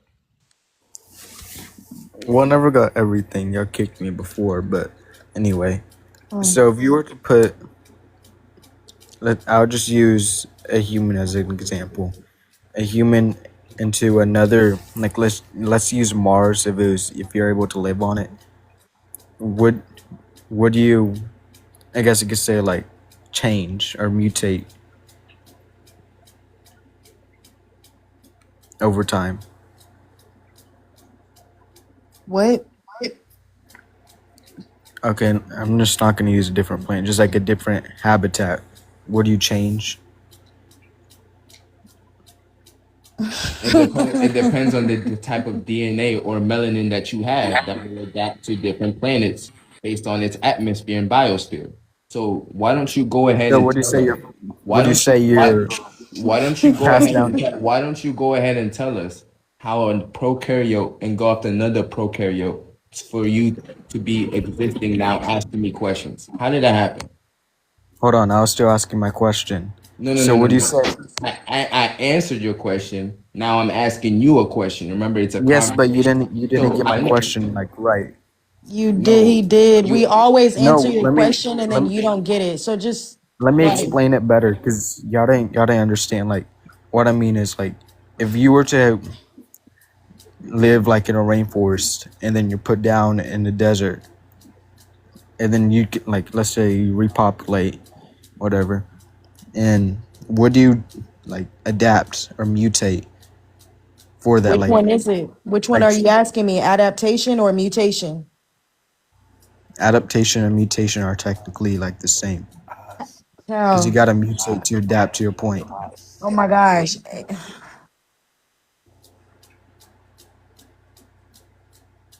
Adaptation is a temporary change. Mutation is a genetic, that is a genotypic change. All right, That's what mutation, we I mean long express term. physically. Like, for But example, how evolution, camels store their fat in their humps. okay? Are these animals doing it with their cells, right? They have cells, right? Yes. So how did the eukaryotic cell come into existence? It it's just like, I don't know any of this scientific stuff. It's just But like why okay, would simple you why do speak terms. you on the keep coming animals? Why up? the fuck would you Why talk do Why you about can't keep y'all? one requesting Hold animal up, on. but you Why don't Jaden? know can't the y'all answer cells my that like? they're made up of? I'm giving simple questions and y'all can't answer them. This animal is different planet, rainforest. Like what the fuck? Tell me the science. The fuck? If you're gonna speak on everything is built off of information, which is atoms, molecules, crystalline, cells, tissues, organs, and organ system to the organism.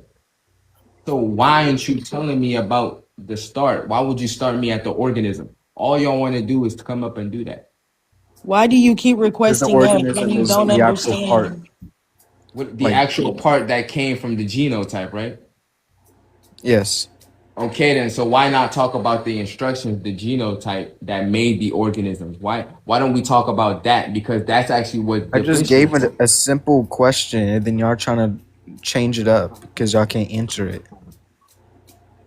What Okay, are you talking you about, gotta bro? take. You're the one I ain't that gonna doesn't lie. get it. You're the one that's asking us to help you. What are you talking? See? Out your own mouth, you say you didn't know the Oh my science. So we gosh, gotta move man. forward. All right, so it was Serena. Serena, go ahead. Oh, yeah, I'm confused. So, are they trying to justify the evolution theory? Yes, evolution is the biggest lie ever told. That's the prompt. They don't agree, so they are coming up here disagreeing. What Oh, about okay, you? I get it. What do you So, think? what I don't think nobody evolved from monkeys. Not us anyway. I don't know what they're talking about because if we're talking about an evolution and a transformation, we can look at how that happens within other animals, and the butterfly and the caterpillar is a perfect example. So therefore, those species would always start from that and then evolve. So how come humans are not being born as monkeys and evolving into humans anymore? How come humans are just having humans? Why are they not having monkeys now? Mm-hmm. So I don't need to go into no big scientific DNA, this and that, and blah blah blah. It's just basic maths. If Right. caterpillars are not just if butterflies are not just giving birth to butterflies, why are humans just given birth, not just given birth to monkeys or monkey looking people, and then those monkey looking people evolve into human looking people like us. Like, and people take this whole word theory too literal.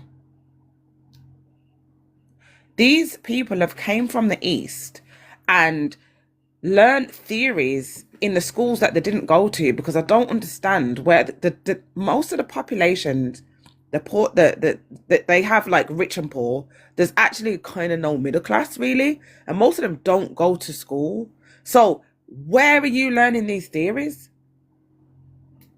to be using them as strength to back up your whole life existence? What they need to talk about is where they came from. Because all now, they can't tell us if they came from the evolution theory. Okay, you came from, that's your thing. Why is it that we say, oh no, that's a theory, that's not us? You've got a problem. Yeah. And you're supposed to be the mother of Earth. You're supposed to be the mother. You're supposed to be anchored to nature more than anyone in the world.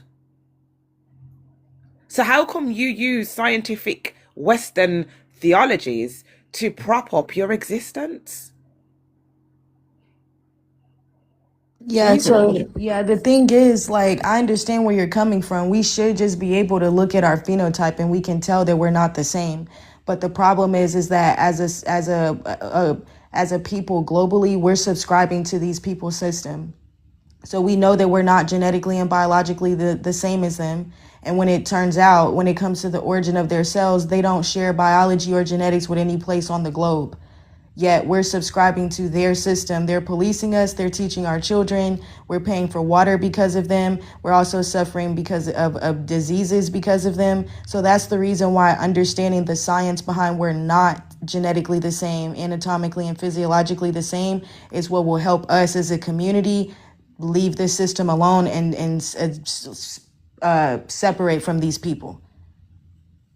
That's why it matters. Yeah. No, I'm not saying, I'm being sarcastic when I'm saying it doesn't matter. Obviously, we have to have a counter argument, and we do have to turn into professors overnight on particular subjects. Well, all of a sudden we have to turn into professors for a lot of things overnight, which is wicked.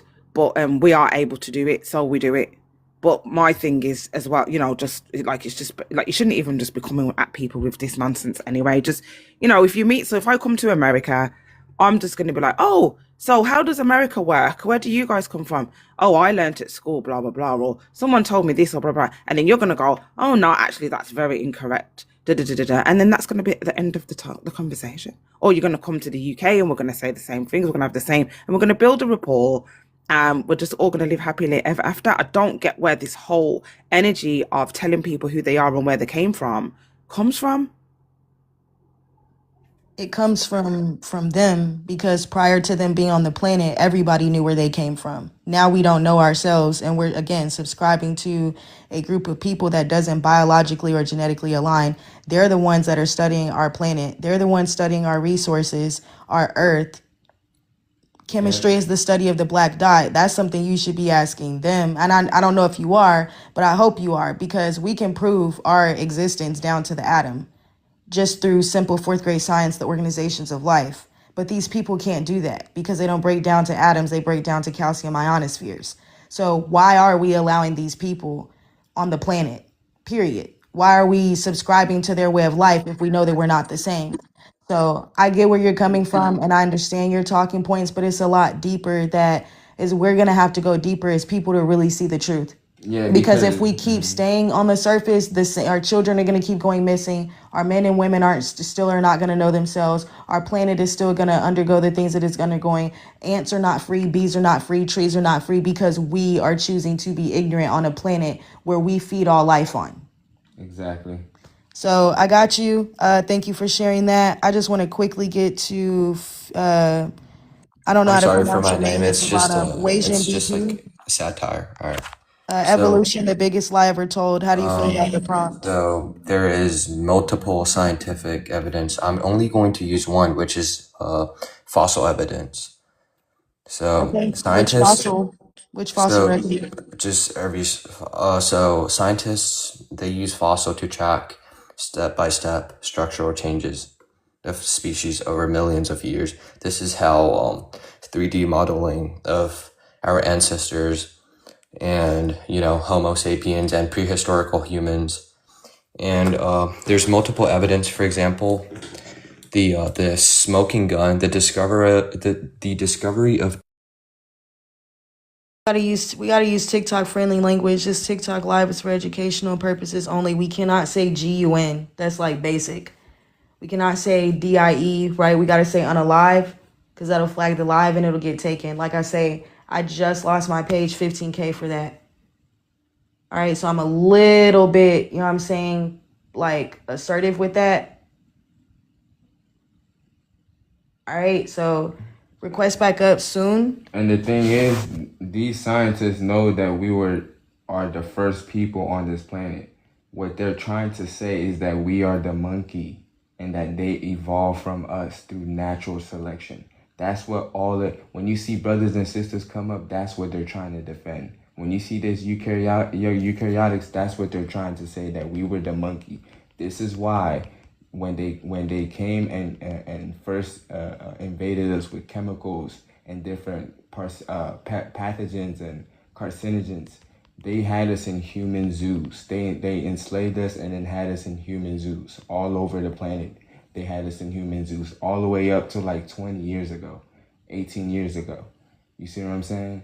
So they're trying to say that we are the monkey and we don't have animal DNA.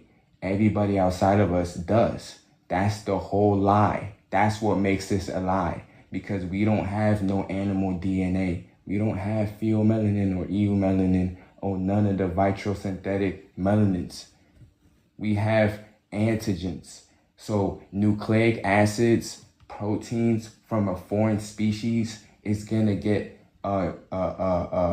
when it comes into contact with our DNA, with our cells, is going to be translated in the blood as an antigen. You see what I'm saying? And an antigen is a virus. You see what I'm saying? Which is these proteins steal the minerals, the vitamins, and all of the natural nutrients from the red blood cells, which means that it can't pass on its proper genetic information or hemoglobin information to the next cell. So now the red blood cells start to unalive more than they're reproducing, which is called red blood cell hemolysis. When we come into contact with these people, zoonotic transfer starts to take place. That's where all venereal diseases, viruses come from, because two species are trying to mix their DNA with each other. That's what's going on. We're in a society that is ran off snatching children. This is why 8 million children around the planet are going missing, because of their DNA, which is neuromelanin. It's 80% of the children going missing is neuromelanated black babies, young girls, young boys, and our brothers and sisters. That's who's going missing most on this planet, because we have a different melanin classification than everybody else on the planet. Our neuromelanin undergoes black body radiation. We absorb the entire light spectrum. Every single wavelength, we absorb it and we re-emit it in different temperatures. We do this. Everybody else undergoes acute body radiation because you have a different type of melanin. It's not because you have less melanin. Everything needs melanin to exist. You have a different type, which means you have different DNA. You have different genetics. Your melanin is what made your organs. It's what made your cells. You see what I'm saying? You have homeobox genes. That's vitrosynthetic pheomelanin. It's a family of genes. You see what I'm saying? That means your fruit flies is your family. Corn is your family. Dogs are your family. Chimpanzees, that's your family. That's what it means. Y'all share genes with each other. You share those DNA. That DNA is not yours. You share that with another animal to exist. All right, so I'm just gonna get to let me get I don't know who to go to. Weston, go ahead. I haven't heard from you in a while. Then I'll get to Foyd, and then Matt, and then sorry. Serena, and then I'll go back to Serena. Okay. Well, I do plan on going to sleep, so I am just going to do one more overall take, then hear the counter argument, and then go to sleep. So, evolution overall is not supported by one piece of evidence. It is supported because genetics, fossils, and direct observations all make that same prediction and show that populations change over generations. Melanin is one of these examples because different populations have developed different levels of melanin because sunlight exposure varies across the earth, like I've explained with the equator and stuff. Higher UV environments favored more melanin because it helps protect skin cells from UV damage, while lower UV environments favor less melanin because it helps with vitamin D production. These differences are changes in the inherited traits within one human species, which is exactly why what evolution predicts. It predicts what our genes are basically coded to. And melanin also supports evolution because it is a trait controlled by genes that change through populations over time. Genes do not equal melanin, like I stated before. Genes contain instructions for proteins that control how cells make and distribute melanin, and obviously we have different levels of that. And neuromelanin does not disprove this because it's a different type of pigment found in certain brain cells, not the skin pigment, which has absolutely no correlation and is responsible and not the skin pigment that's responsible for UV protection. And the existence of different pigments in the body does not contradict evolution. It only actually shows how biology and science uses different systems for different functions. And then also on top of that, I also heard you guys talking about how you were asking how a eukaryotic cell came into existence. And with that, you're kind of comparing ancient prokaryotic cells through evolution over billions of years to modern ones, because eukaryotic cells came from ancient prokaryotic cells through evolution over billions of years. Because modern bacteria did not just suddenly turn into a human cell.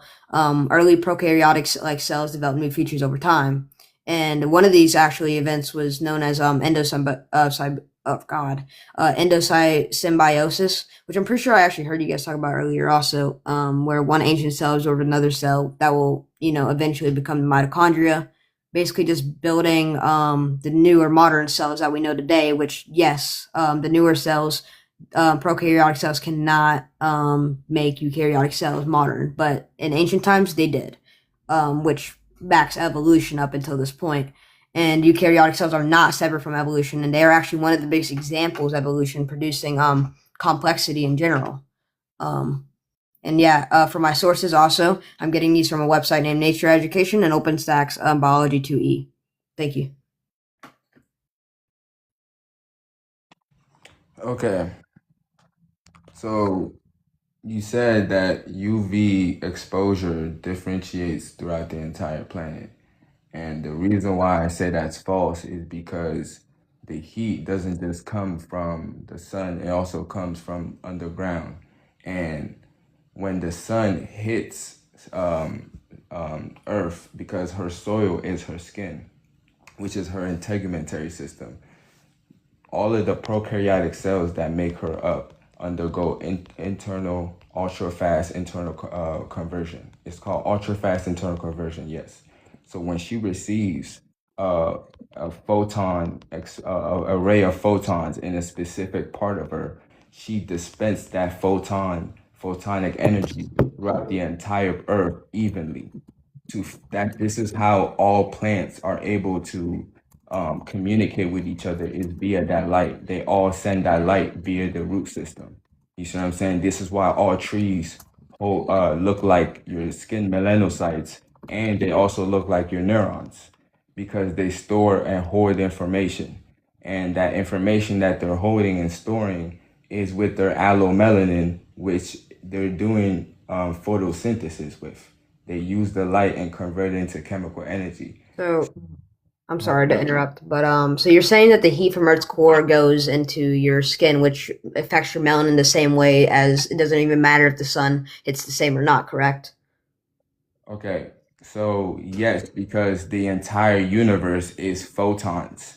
Okay. Everything that you're looking at is light. You see what I'm saying? Everything is neutrino beams and light. You wouldn't be able to see anything unless it is light.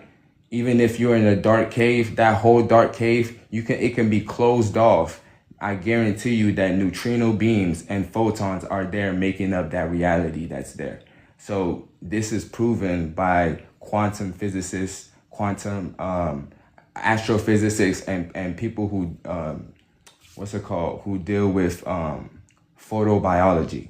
So again, But you said a lot there, so I'm trying to cover all grounds. So if you're gonna cut me off at certain points, I mean you can do that if you want to do that with your energy. But again, I'm trying to cover all the points that you said because you keep saying the word genes, but the tyrosine and I'm telling you all of those letters that you're telling me about, all of the chemicals that they make that make up those letters, those words is nitrogenous, sulfurous, and pneumonia gases, which is again only found in vitrosynthetic pheomelanin. It's not found. You're not gonna tell me when I tell you what is the genes, like what genes are you talking about? You're gonna tell me that everything on the planet doesn't have the same phenotype, so they have different genes. So they can't all have that. You see what I'm saying?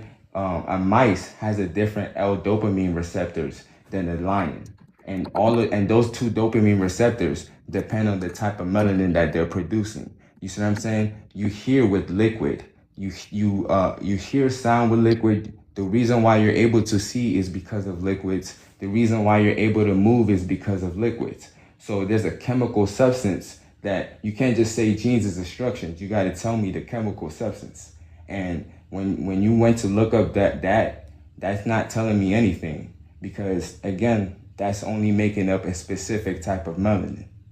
So when you also said neuromelanin has nothing to do with skin melanin, that's also false because according to embryogenesis and morphology and morphogenesis, neuromelanin, according to Why Darkness Matters, the power of melanin in the brain, written by 4 neuroscientists, neuromelanin is present early in embryogenesis. It is what's caused it is the lines of force that they consider to be consciousness within the child when it's fertilized and undergoing a zinc spark.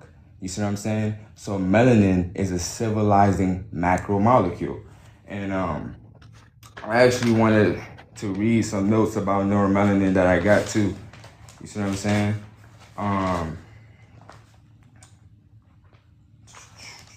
One second.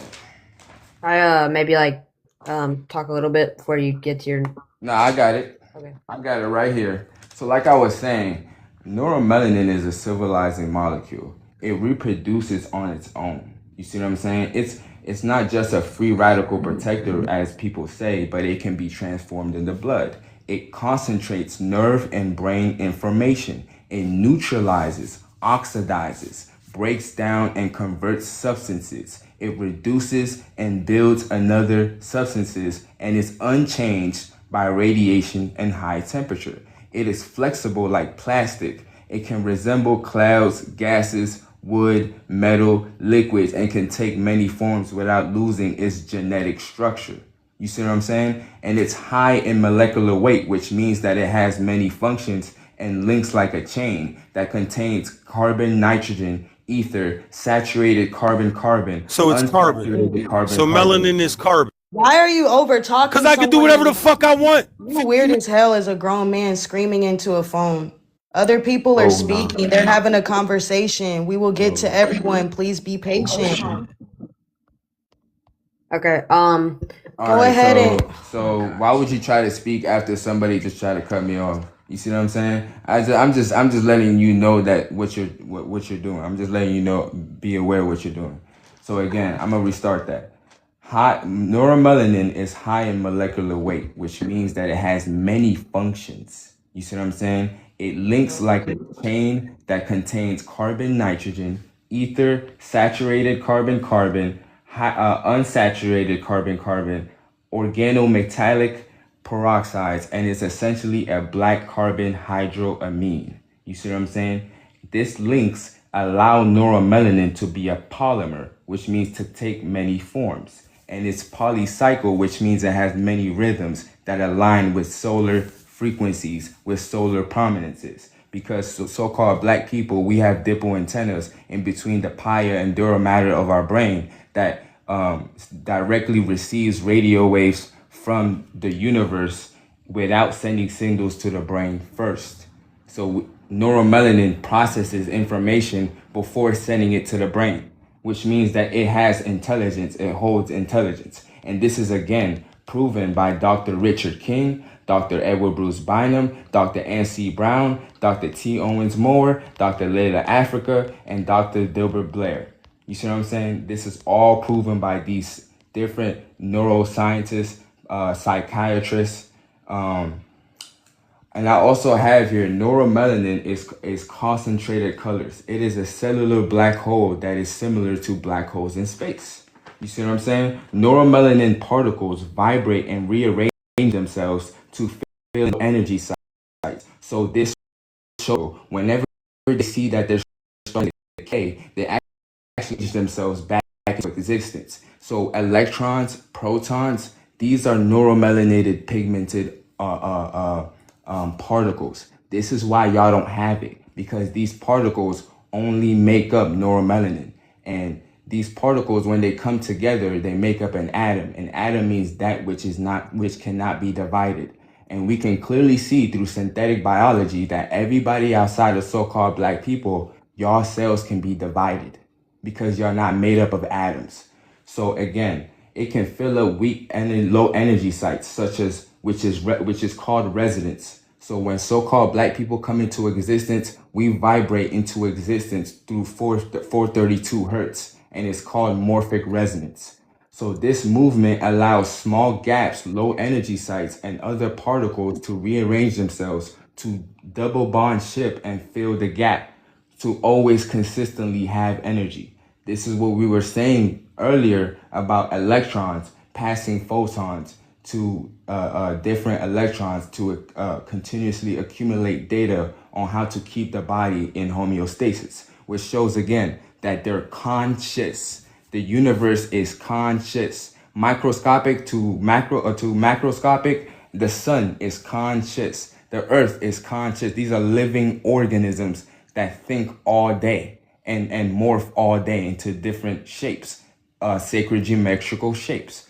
So neuromelanin concentrates in the brain locus coeruleus in the fourth ventricle and the radicular formation, the black dots. This is how so-called black people are able to imagine and see the future and able to be tapped into parapsychology or extrasensory perception, because the more that we align with our genetic truth, which is sunlight, and the more that we behave in our genetic pool and genetic structure, our nerves are going to illuminate and shine bright like the different chakra colors, because neuromelanin is concentrated colors. It's biological living light. It has the ability to be bioluminescent and biofluorescence. You see what I'm saying? So the fact that it's produced in the locus coeruleus, this helps the brain to store more information and to function at a high level. So for so-called black people to even move their anatomy, they need to use motor neurons to do it. For so-called black people to use their five senses, they need to use sensory neurons to do it. And all of our neurons, all of our cells are coded in neuromelanin, because we have over 150 trillion cells. You see what I'm saying? We have over 150 trillion cells, and 100 trillion of those cells are prokaryotic. You see what I'm saying? Neuromelanin uses the energy in the total environment, such as water energy, earth energy, sun energy, galaxies, cycles of planets, cycles of minerals, and all for ultra fast internal conversion, where all electromagnetic frequency gets dispensed equally throughout the entire anatomy. You see what I'm saying? This shows how neuromelanin is consistently upgrading, which is what that's us evolving. That's how neuromelanin evolves. You see what I'm saying? That has nothing to do with no other types of melanin that has animal DNA. This is strictly with sunlight. You see what I'm saying? So we use the salts inside of our neuromelanin and the glucose You see what I'm saying? To maintain and stabilize nerves for water balance. You see what I'm saying? This is all neuromelanin doing this. So when y'all come up and say, "Oh, neuromelanin just in the brain," neuromelanin, that tells me that you don't know what's happening in your body. You don't know what's happening in your body. So it stabilizes nerves, water balance, regulates the blood volume, which is essential for digesting enzymes, hormones, and control the thickness of the blood, which is the coagulation of the blood, and the pressure inside of the cells, which is the osmotic pressure that it can come from anything that's in your environment. You see what I'm saying? So this means that neuromelanin hormones are the primary controller of our life itself, all produced by the pineal organ, which makes alkaloids, which undergoes cellular nucleosynthesis, which is where we make elements inside of our bodies. So our bodies, according to our osmolality level in our stomach, is not meant to actually take in solids. It's meant for us to deep breathe and take in the particles into our body. Our bodies are supposed to make different elements, just like the sun is doing internally inside of its core. So that's what so-called black people are here to do. That's what we can do with our neuromelanin, and that's what our neuromelanin is made up of. Go ahead and land Weston so I can get to the next guest. Okay. Yeah, it does do things around the body, like you said, but it still does not affect your genes, UV exposure, or natural selection that influences skin pigmentation. Yeah, we got you. I ain't gonna lie, we got you, bro. Cause we just answered all that, everything that you said in that, you said it has nothing to do with it. So you're not even listening. Like you're not listening. I am listening, but Right. it affects everything. But you did not mention UV exposure or the ability to produce melanin at all in that entire. Melanin is the UV in the flesh. What do you mean? It's the only biochemical substance that is condensed sunlight in its composition. What are you talking about? We didn't bring up What do you UV mean? exposure. That's what it is. I just told you all the wavelengths it absorbs. You It see what I'm functions saying? like a black hole because it is light. It is going to absorb itself. Man. I got you, Weston. Look, respect to you. Seriously. You know what I'm saying? Respect. Because you can articulate this way better than a lot of adults. You see what I'm saying? So I tell people all the time that kids and children can literally articulate this. So I don't want you to take our passion like ill will or whatever. I really respect you that you came in here for hours and argued this point. But I'm gonna get to Matt. Matt, Yeah. evolution, the biggest lie we're told. Hey, how's it going, you guys? Yeah, greetings. So yeah, I think evolution is real. And I think this because when you look at the genetic makeup of our endocannabinoid systems, you can see the fluctuation in the melanin levels between northern continents and southern continents, where they're placed on the horizontal axis. You can see these things. So I just want to hear what you guys think about the horizontal axis and how it affects the UV perception from the wavelengths coming from the middle of the earth. He just explained to you neuromelanin, its composition and how it functions. Yeah. So basically what I'm trying to say is, like, when you look like at our endocannabinal systems, you can see how like sun has affected the way we evolved and how we came to be. So I just Then why don't can't see. y'all still synthesize the sun today? Why are y'all still undergoing acute body radiation still to this day? And that's not happening with so-called BLK people. No, but okay, that's what I'm saying, because like you were saying with melanated people, they have antennas, and I was agreeing with that, but I was also thinking about like the endocannabinal system, and I was like, that's like kind of a contradictory there. So I was just wondering what you guys thought about that. Okay, go ahead and tell us how prokaryotes engulfed another prokaryote to make a eukaryote, because Y'all brain doesn't know what it's formulating into, considering the fact that your brain is not fully one thing. You share DNA with chimpanzees, dogs, fruit flies, cows, and pigs, But that's chickens. like you're arguing for evolution there.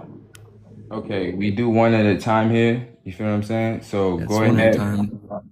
Yeah, so go ahead, Matt, and tell us how all of these organisms that cannot naturally reproduce in nature got in your genome.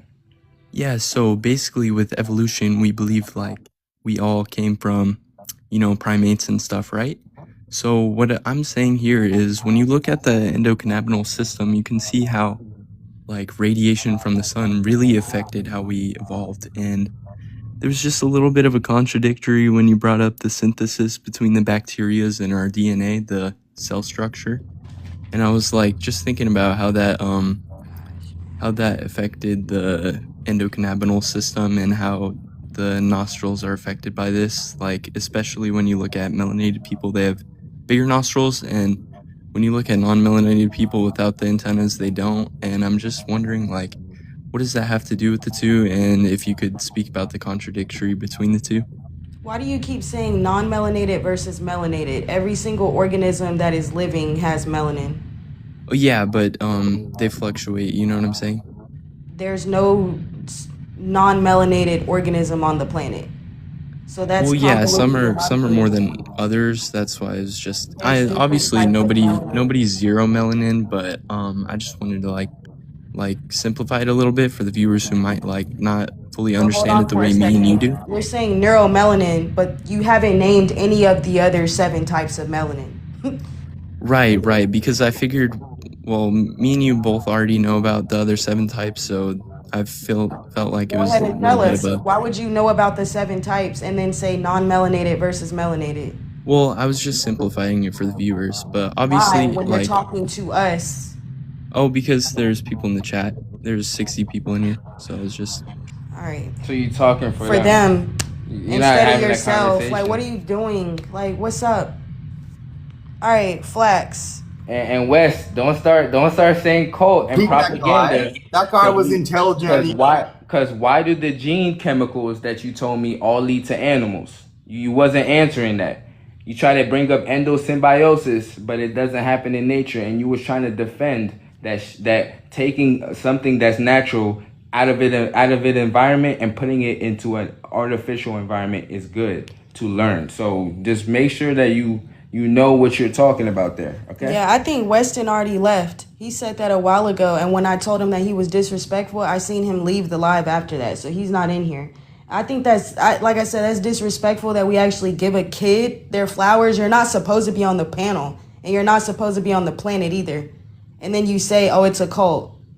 So you argue with a cult for 2 hours. You're just saying that because you couldn't answer any of our questions, and neither can your counterparts. All right, Flax, evolution, the biggest lie ever told. Go ahead and tell us how you feel about the prompt. What do you mean? What lie? Are you guys religious? Phoedra, go ahead. Evolution, the biggest lie ever told. How do you feel about the? So, alright, I will be more careful this time because somehow my evidence violated the community guidelines. But I said I'm gonna restate my claim. Scientists use fossils to track, okay, the step-by-step structural changes of species over millions of years.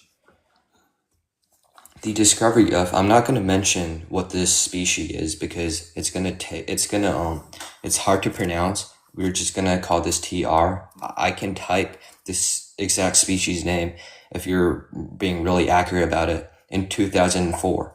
So scientists knew that land vertebrates evolved from fish. Based on the age of rock layers, they predicted a transitional fossil must have existed 375 million years ago. They went to the Canadian Arctic, where rocks of the exact age were exposed and found. Okay, this other species name, which is his ancestor, a fossilized creature with the scales and gills of a fish, but the flat head, neck, and specialized wrist bones of an land animal. This just proves the evolution, okay, but in different species. This is a different animal. It's a fish. And there's a source as well, published in Nature 2006 by Dr. Neon Shubin and his team. It proved predictive evolutionary modeling works perfectly. And I'm going to talk about the theory thing you have been talking about. So I know, yeah, a theory is like kind of a hypothesis. The evolution, because we don't have a time machine, no one can have straight up evidence saying, oh, evolution is an actual thing. It's not perfectly proven, but it is highly accurate because with the current knowledge humans withhold, we can prove that this happened 99.9999%. And there's like this 0.00001% that it didn't happen. This wouldn't match the statement you said evolution is the biggest lie you ever told. And I don't know why you're always trying to bring up the melanin thing, and you're trying to like separate you're trying to separate Africans from other humans, so Homo sapiens. And you have talked about schools taught us we evolved from monkeys. That's only an example to make it more understanding because we did evolve from a primate. I don't make any sense. I'm using scientific and professional, which is really So precise language, here's the so I thing. can. Yes. You don't have to respond to the comments. All You're right. talking to Okay. us. So the thing is that I'm not saying this. Your scientists are. David Reach, Harvard geneticist, is saying that all so-called non-African people have Neanderthal DNA, and we don't. Dr. Ella just came out 2 weeks ago with a documentary titled "We Were Wrong About Evolution," and she literally talked about how our people's DNA is connected to an entire species outside of this globe. She's one of many. David Wilcox is another one. All right. So the thing is Wait. that let me respond to I'm you, sorry. please. Thank you. All right. So we're not saying that school is teaching about monkeys evolving. Nope. That shit is not true. Y'all have introgress genetics. Y'all also share DNA with dogs, 73%, 50% with bananas. So they're lying to you in the schools, and the scientists are literally telling the truth every single day. Might I also add that no scientist on the globe, whether BOK, whether so-called YT, Asian, it doesn't matter, has ever been able to explain how haploids turn into diploid cells. That's why we host the live and watch y'all try. We watch y'all try and fail every single time because the top scientists in the world can't explain it, but y'all think y'all can. Can I Yeah. reply So now? when it comes, when it comes to the melanin, the reason why we keep bringing up the melanin is because y'all are talking about evolution. Evolution talks about the out of Africa theory and highlights the importance of life forms interacting with sunlight. We see that expressed through the melanin type that you have. Plants are allomelanated. Some of them can only take 4 to 6 hours of the sun spectrum. Some of them can take 8 to 10 hours of the spectrum because they are allomelanated organisms. Pyomelanated organisms, some of them are autotrophs. They get all of their all of their energy directly from the sun. Heterotrophs and eukaryotes, though, don't get their genetic material from one embryological origin. They share genetic material with other organisms and are not 100% of anything. So, again, we're not the same as you. This has nothing to do with the title. This is about how our genetics express, because you were in the comments for a while talking about how this is racist and this is gracism, but we're not talking about grace. We're talking about our genetics and our biology and how it differs. So I have books pinned on my page. One of them is Why Darkness Matters, which is written by one is a psychiatrist, Dr. Richard King, and the other scientists are also well versed in neuroscience. They have a base understanding of neuroscience, all right? And they are doctors, and they are backed by Joe Biden and his the committee of law, of his lawyer team. Kristen Clarke actually referenced Dr. Richard King, and a YT lady named Carol Barnes actually backed her as well. So we're not saying any of this. The scientists that look like me and you are saying it because we can look at each other through our phenotype and tell that we're not the same. So, Can I like, talk our now? genes are expressing phenotypically. Yes. Okay. So I'm sorry for trying to interrupt earlier. Okay, I'm sorry for that. So, I was trying to debunk your statement that Africans, okay, if that's a good word to use. I'm sorry. I was misled by people in the comments because they told me they were telling me the misinformation. But so according there's Princeton University. There's a study from it. There's Neanderthal DNA, you mentioned African American does not have, it's absolute, you were kind of extreme about it. African Americans does not have Neanderthal DNA, but while initially thought to be absent in African populations, research shown that Africans do carry Neanderthal DNA. It accounts for about 0.3 to 0.5 of their genomes. So it's a really low percentage compared to other races You like want to know whites why? and Asians. You want to Yes. know why? Because they're not naturally producing that animal DNA. It's the antigens that are attached to their red blood cells. You would actually have to look at why they're actually saying that, and that would boil down to the cellular form type and the genetics. That's why I'm telling you that you're looking at is being debunked every single day. Like I'm telling you, high noon 2 weeks ago, that what that you just read got debunked. So I'm not sure how old that source is, but this has been expressed really since the 70s for sure, that we're not the same as you genetically and biologically. So when it comes to scientists say that we have this DNA, we would have to actually look at the genome. And when we do, we're not naturally producing animal proteins and enzymes. I just wanted to say to the people Um, that's in the chat talking about we're not African and we're not African Americans, we're not any of the titles. Nobody is. Everybody is who they are because of their genetics and their biology. Go ahead and land okay. for a second. I'll go ahead and land. So, can you please not interrupt me, please? Because you're always saying, "Oh, you know why?" So first Just of go all, ahead. okay, me debugging that again.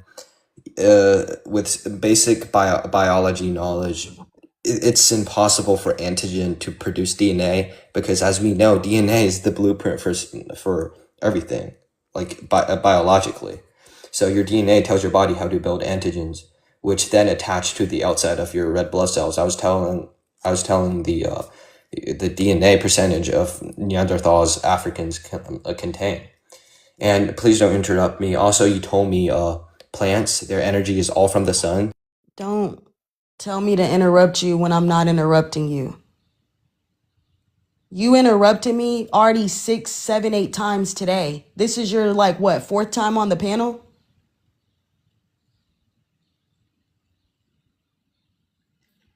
Yeah, and the thing is, nucleic acids, proteins, and enzymes from one species is going to be translated to another species as antigens.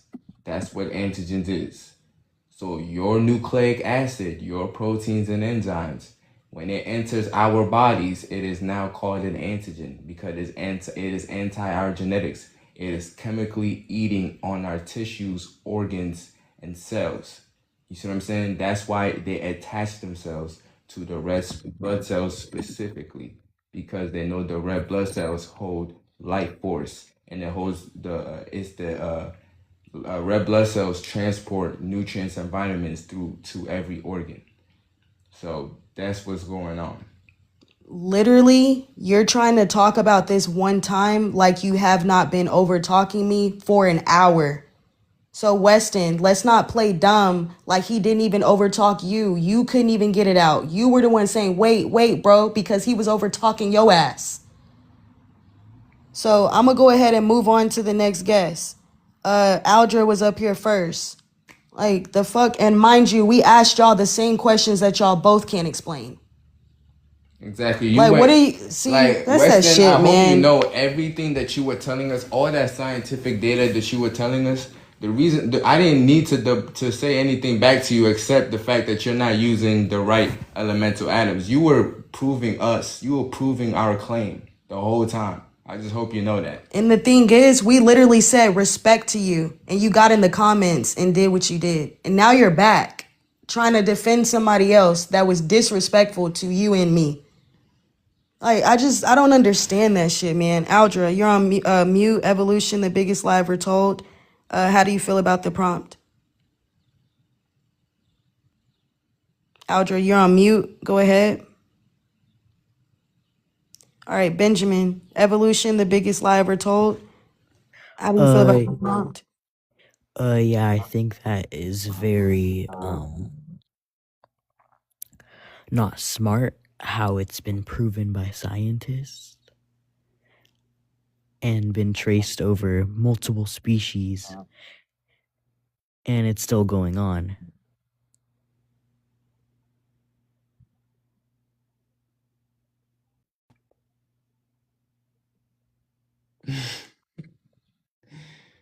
Is that it, man? Explain it. You're the one that has the prompt. The biggest lie, evolution's the biggest lie ever told. Right, and you're the one that's requesting up because you disagree. Looking ass. Wait, is this to like debate? Hold on, it's 5 a.m. I'm tired. But is this to debate like against it or with it? What do you think about the Oh my evolution God. theory? How do you think eukaryotes came into existence? Millions of years. Don't tell me years. I said biologically, chemically, and through morphological processes. How does the eukaryote come into existence? Don't tell me years. Don't tell me evolution. Don't say change. What is the changes? Can you tell me that? I mean, adapting more into the environment, like Adapting. Can you tell me what's happening inside the cell cell. through molecular biology? Can you tell me what's happening within the cell that's changing? Genetically, because that's what would make it evolution, is that there is a genetic change. yeah, I'm gonna leave the lie. I'm not that smart. Yep. Thank you. Thanks for playing. What you're Aldra. really saying, you're really gonna leave the planet. You really saying you can't explain your existence. That's what what you're you really saying. just said, and you don't realize it. You just said, yeah, I can't explain how I got on the planet. That's the number one question in the world every single day, is how did the eukaryotic cell get on the planet? I hope y'all understand that. And I hope that I hope y'all know that evolution is trying to prove y'all's existence, but it doesn't prove the engulfment. So the only explanation for y'all's existence has to be genetic engineering and introgression. And we've heard it firsthand in hand in here. How long we been live? Almost 4 hours. And this is the second live for today. So the thing is that we keep hearing y'all say, oh, you can just take this and do that and go collect water from the pond. You can do all these things, right? But nobody can explain how all life forms on the planet is genetically and biologically connected. We've never seen the engulfment take place in nature. We've only seen it take place in vitro. So of course you can set up a eukaryotic environment through synthetic biology and can perform an engulfment. But if we've never seen it in nature, then it is not a biogenetic outcome. And the reason why y'all can't get the part that we're saying about synthetic biology is because you can't accept the fact that the same way banana came about, the same way celery came about, is the same way you came about, which means there's an entity that's been splicing DNA on this planet, which means learning about the natural melanins and now making synthetic melanins off the knowledge of making of seeing the natural melanins. This is what the Anunnaki taking the pine cone means. You're taking the knowledge of the natural melanins, and then in the next tablet, in the next hieroglyphs, you're splicing DNA. And then in the next one, we see eukaryotes on all fours. With hypertrichosis. Cutaneous horn, SOS gene. You see what I'm saying? Vestigial The tails. MUC19 gene. We see y'all with all of these because the MUC19 gene is the reason why you attract so much venereal diseases into your body. So yes, we see y'all with that. You see what I'm saying? We see your creator holding two natural lions, basically sending a mockery signal or message to so-called black people saying, look, my creation better than yours. Yeah, it's the story I got of your Noah. lion. You see what I'm saying? I got your natural creation, and look who's walking around. And you see on the tablets, you see these people that you call Asian, Arabs, on all fours. You see what I'm saying? Unable to walk and reproduce on their own. And I'm trying to put that on the I'm trying to put that on the screen because it is left in stone and we can observe it. And this is all over the world. So I don't want anybody to think that we're just making that shit up. And I do have pictures of the stone. Let me get to that.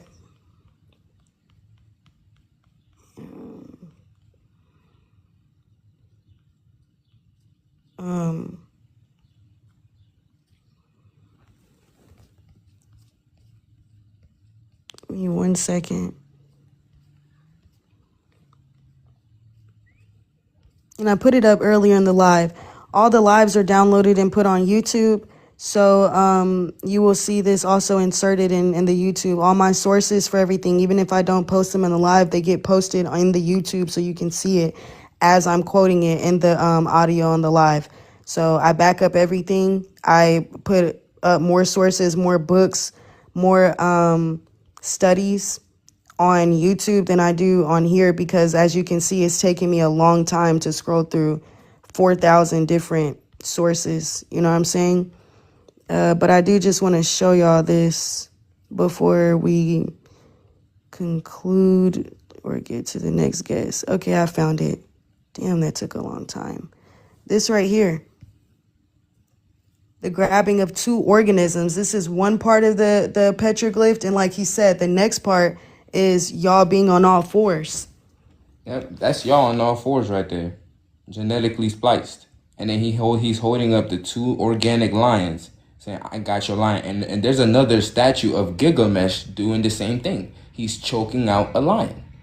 Facts. You see what I'm saying? And they know that we use the lion a lot for royalty that we depicted on the pyramids. The bees, everything. This is why when you look at pyramids, when they tell you about pyramids, when they say they go inside these pyramids, they find reptilian anatomies in there, but they're the only ones that's not mummified up.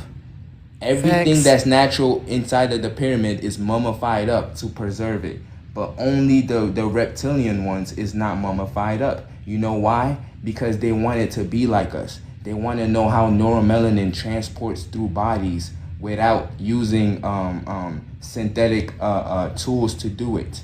You see what I'm saying? How we undergo reincarnation, how we pass from body to body, and we do that through morphic resonance with our morphic field, with these subatomical particles which are pigmented.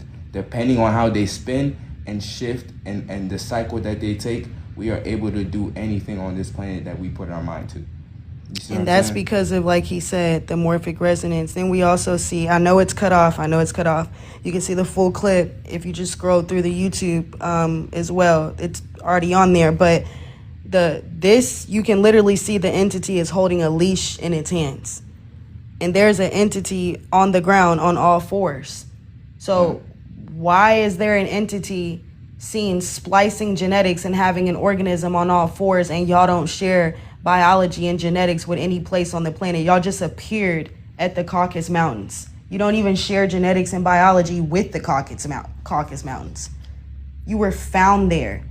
And then you gained bipedalism again through introgression. It wasn't natural. That's what I'm saying. No species on the planet has ever seemed to evolve the way it is described in the evolution theory. You either come from biogenesis or spontaneous generation. Yeah, and neuromelanin is able to absorb energy that's local and non-local because the electrons that make up neuromelanin can undergo a quantum entanglement. So whenever a neuromelanated baby, no matter where you are on the planet, the memory from past living systems, everything that they dealt with, starting from their embryology all the way to them as an adult, all gets stored to whoever in that species has the child. That is the latest update of that species. You see what I'm saying to you? So neuromelanin, it has a quantum abilities because of electrons. All right, so Aldra never came off mute, so I think it might have been an accident that they came up. The only two people in the request box is Foyd and Weston. And we already know they're just going to come up here and say the same things and not really acknowledge what we're saying. And they're also disrespectful as fuck. So evolution is the biggest lie ever told. We did run this live for 3 hours and 58 minutes. And this is part 2 of a live that we did for like 4 or 5 hours today. So all in all, I've been live for 10 hours, I think, 10 plus hours. That's what happens when neuromelanin is functioning in your cells, right? And you don't need genetic material from other organisms. I don't need meat. I don't need synthetic sugars. My melanin doesn't wrap around synthetic sugars. I don't undergo acute body radiation. I get powered up in the sun. So I was in the sun all day today, or for a good chunk of the day, right? I don't really have to eat either. On the days when I'm in the sun, I'm not hungry. You see what I'm saying? I'm only hungry when I don't get sun. That's when I eat the most. And even then, it's still alkaline, and it still is according to my genetics because I eat bioelectric foods, right? We eat and consume herbs, spring water that are natural to this planet. We don't eat grapefruits and kale and celery and potatoes, meat, synthetic sugars, right? Because that would harm our cells. So let's see, Brockman. Hey, how you doing, brother and sister? Hey. I just wanted to come up and say thanks for spreading the knowledge and the truth. And I've been listening for a while now, and I even try to get my daughters and my son to listen to you guys. And it's amazing how these people come up here and they just lose their mind because we are not the same. It's amazing to me every day. Oh, we're the same. We are not the same. But I just basically came up to say thank you when I had a chance. That's all. Gratitude for sharing those kind words, my brother. I encourage all our people in here to learn about their DNA, right? Because that's where they're getting us, is the fact that we don't have a base understanding of our DNA. Our people have been putting this information out since the 70s. Dr. Layla Africa, Dr. Delbert Blair, you see what I'm saying? Dr. N.C. Brown, Dr. Richard King. Like Weston is in the comments about this is a cult. This information is older than you and me put together. And it's been observed by both of our scientists. You know what I'm saying? So there's cognitive dissonance, right? Not wanting to accept the truth, no matter if the facts are presented to you or not. We actually explained from micro to macrocosm neuromelanin. You gave us one sentence. And that's the thing, like people who study science, they think they know everything because they know the terminology. But if you don't know the functionality of what the terminology is saying, then this is where you're gonna get lost. This is why all these people come up and they think that saying the terminology that's found in science studies or found in science articles or books, they think that is equivalent to them knowing science. No, it's not. You see what I'm saying? If you're gonna say that you know science, you need to be able to back that up with biological, morphological, and genetic processes. That's going to tell me about the organism. Don't tell me about the organism that is run off of chemicals, but you don't want to tell me that the chemicals that is made up of. And then when I tell y'all where these chemicals came from, because you try to everything that, for example, that Weston, you were Googling everything. Bro, he's disrespectful. I'm finna get him out of here. Like real spill, you're disrespectful. It's not even, I'm before I block you, I'm finna let you know that you are disrespectful. I'm not blocking you because we don't disagree. I have no problem with people disagreeing. That's why I go live. But you're a child, number one. And I'm You do have actually problems okay. disagreeing So with you. thank You you, told thank me. you, You thank told. you, You thank told you. me on Thanks my. for playing. All right, so this is what I be talking about, man. I'm not even gonna go into that. This is genetic expression. All right. So explain it better next time and have respect. If not, we're gonna always, you know what I'm saying, move on. You know what I'm saying? Yeah. Yeah, Like I'm not like even gonna waste. I already told the you're not even supposed to be up here, and I still let you speak for hours. And you couldn't disprove anything. And then, you know what? I'm actually going to clip a good chunk of you saying, well, you know what, you're right. Well, yeah, that actually does check out. Yeah, you're true. Yeah, actually, you're right. Yeah, actually, when I think about it, yeah, you did that the whole fucking time. You knew now he was you're right. Exactly like, You're dude, right. You're I right. can't, You're right. I You're can't, right. But man. this. You're right. But this. Yeah, and but then you went to on your an extensive talk about a certain gene that again is proving our point that you are not 100% of anything. It's just like it was weird. You feel what I'm saying? But again, like we need to, our people need to, like when you look at the scientists, don't matter who it is, neuromelanated or vitral and synthetic neuromelanin or pheomelanin or eumelanin. When you're looking at what they're saying, listen to the functionality of what they're saying. Don't listen to just the words and think, oh, okay, cool. Listen to the function. That will tell you everything. That's the truth. The truth is in the functionality, not the titles. Science explains the functionality. They can say reptilian brain, but how does it function? They can say foot or toe, but how does this function? It doesn't matter what it's called. And we've actually seen the names change over time. Exactly. Then the function never did though, right? So if my biochemical substance, my nucleic acid or my DNA is different than yours, then how can I call my finger a pinky and your finger a pinky? How can it be called the same thing if we don't have the same genetics? Facts. How can it be called the same thing if everything is determined by your genotype? Mm-hmm. You see what I'm saying? If our cells stem from a different embryological origin, how can I say that my thumb is a thumb if the standard of Western science and the medical field is a 46-year-old YT man? How are we all being compared to him when this is an organism with introgress genetics? So I'm just encouraging our people to go deeper, man, because they lying to us. And our people have been trying to put this information out. They meet about our melanin every 3 years. I actually think that they do it sooner than that because, like I said, the number one question in the world is how haploids turn into diploids. That means that they would actually have to be studying melanin every day. But again, the melanin conference is so-called every 3 years, and the so-called black scientists are not invited to that. Why is that? Why is that? But you're saying we're racist, but y'all are having melanin conferences, but we're supposed to be the highest carrier of melanin, but we're not invited? And y'all are studying our DNA, our planet, our so-called mummies, fossils, our megalithic structures. Everything points back to us being the first people all over the globe. And the thing is, all other so-called races or other species, you are living off the blood, sweat, and tears of neuromelanated people. Facts. We built this entire planet from subatomic particle to the celestial organism that it is today. You are living off of us. You are the parasite.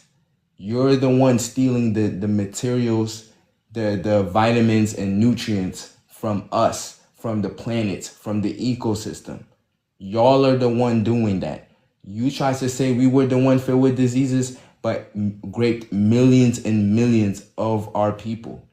So again, y'all are the one who carry venereal diseases because the animals you share DNA with carry these venereal diseases. And the animals that they share DNA with to splice those animals have venereal diseases. So it comes from y'all. When you see elephants procreate in nature, there's no venereal diseases taking place.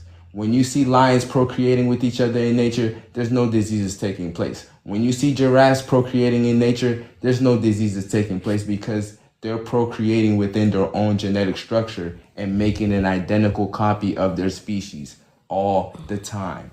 That's not happening with what you're trying to call the human species when none of us, none of our phenotypes, none of our prototypes can create each other. You see what I'm saying? And when we mix our DNA, our nucleic acids with each other, diseases start to take place. Carcinogens starts to take place. Viruses and pathogens starts to take place within our anatomy. You see what I'm saying? Hypertension, sickle cell, diabetes, plaque in the brain. You see what I'm saying? Our lymphatic system, our blood vessels being clogged, all of that is coming from foreign nucleic acids, which is translated into our blood as antigens. Yep. So again, we are not the same species.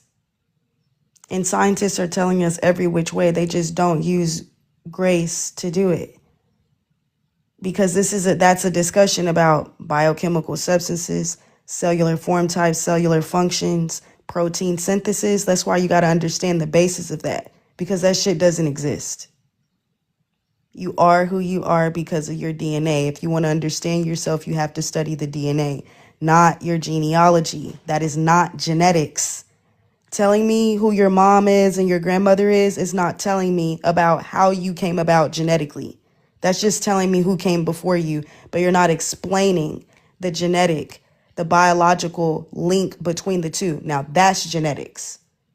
That's what our people are lacking, right? That's why our people don't understand the importance of melanin. That's why our people are still saying melanin versus non-melanin. You know, non-melanated folk. There's no such thing as that. I really want y'all to stop saying that. There's no such thing as non-melanated folk. Everything on this everything on this planet that is living has melanin. Yep. Whether you see it or not. Pyomelanin is synonymous to microorganisms. They have melanin. All living organisms have melanin. If they are not living, they don't have melanin. They're not in existence. We can't observe them. Yep. You need melanin to exist. Like, simple as that. Unnatural and natural, you need melanin to exist. This is why synthetic melanins or engineered nucleic acid exist. I love watermelon. Yo, weird as fuck. AAV3 evolution, the biggest lie we're Yo, what's told. going on, guys? I'm sorry. Evolution, the biggest lie. I mean, what's your guys' stance on it? It's on the screen. Why did you request up? Because I want to figure out what's going on. I'm sorry. I didn't mean any hostility. So do you agree or disagree with the prompt? I agree. It's kind of a lie. All right, go ahead and explain why. Oh, wow, you kind of put me on the spot. I don't think I look like a monkey. I think you do. Oh, man, that's not nice. No, it's just about genetic and phenotypic expression. I'm not. That's why the outside of this live says bring science and leave feelings. When it comes to your phenotype, you share DNA and your physical expression and characteristics with chimpanzees. We can Okay. look at y'all and actually look at the hair. It is the same proteins and enzymes as dogs. You have the same ABNO blood system as these great apes or these chimpanzees, baboonist monkeys, and snub-nosed monkey and rhesus monkey. You have that, and you also share amino acids with the monkeys, like cytochrome C. Oh, actually, take amino acids after your gym so I don't get sore. Is that the same thing? Those are synthetic, Those are synthetic. Okay. which is correspondent to your DNA, but it's incomplete dominant. Oh, So okay. it's just not. I don't no disrespect. I don't really think anything is good for your DNA because it's Like, incomplete dominant. You're not supposed to have celery and potato, flea and lice, dog and monkey DNA. That's not natural. So it's like, okay, where do you guys think, like, this, like, human race? dang, somebody removed him. Yeah. Okay, so yeah, y'all. Like I said, I started this live at like 9 p.m. and it's 6:30 a.m. the next day. So the sun is out. I'm about to go outside, get the UVC radiation, watch the sun come up. You know what I'm saying? Boost my serotonin levels, stretch, and I'll be back whenever I come back. Gratitude.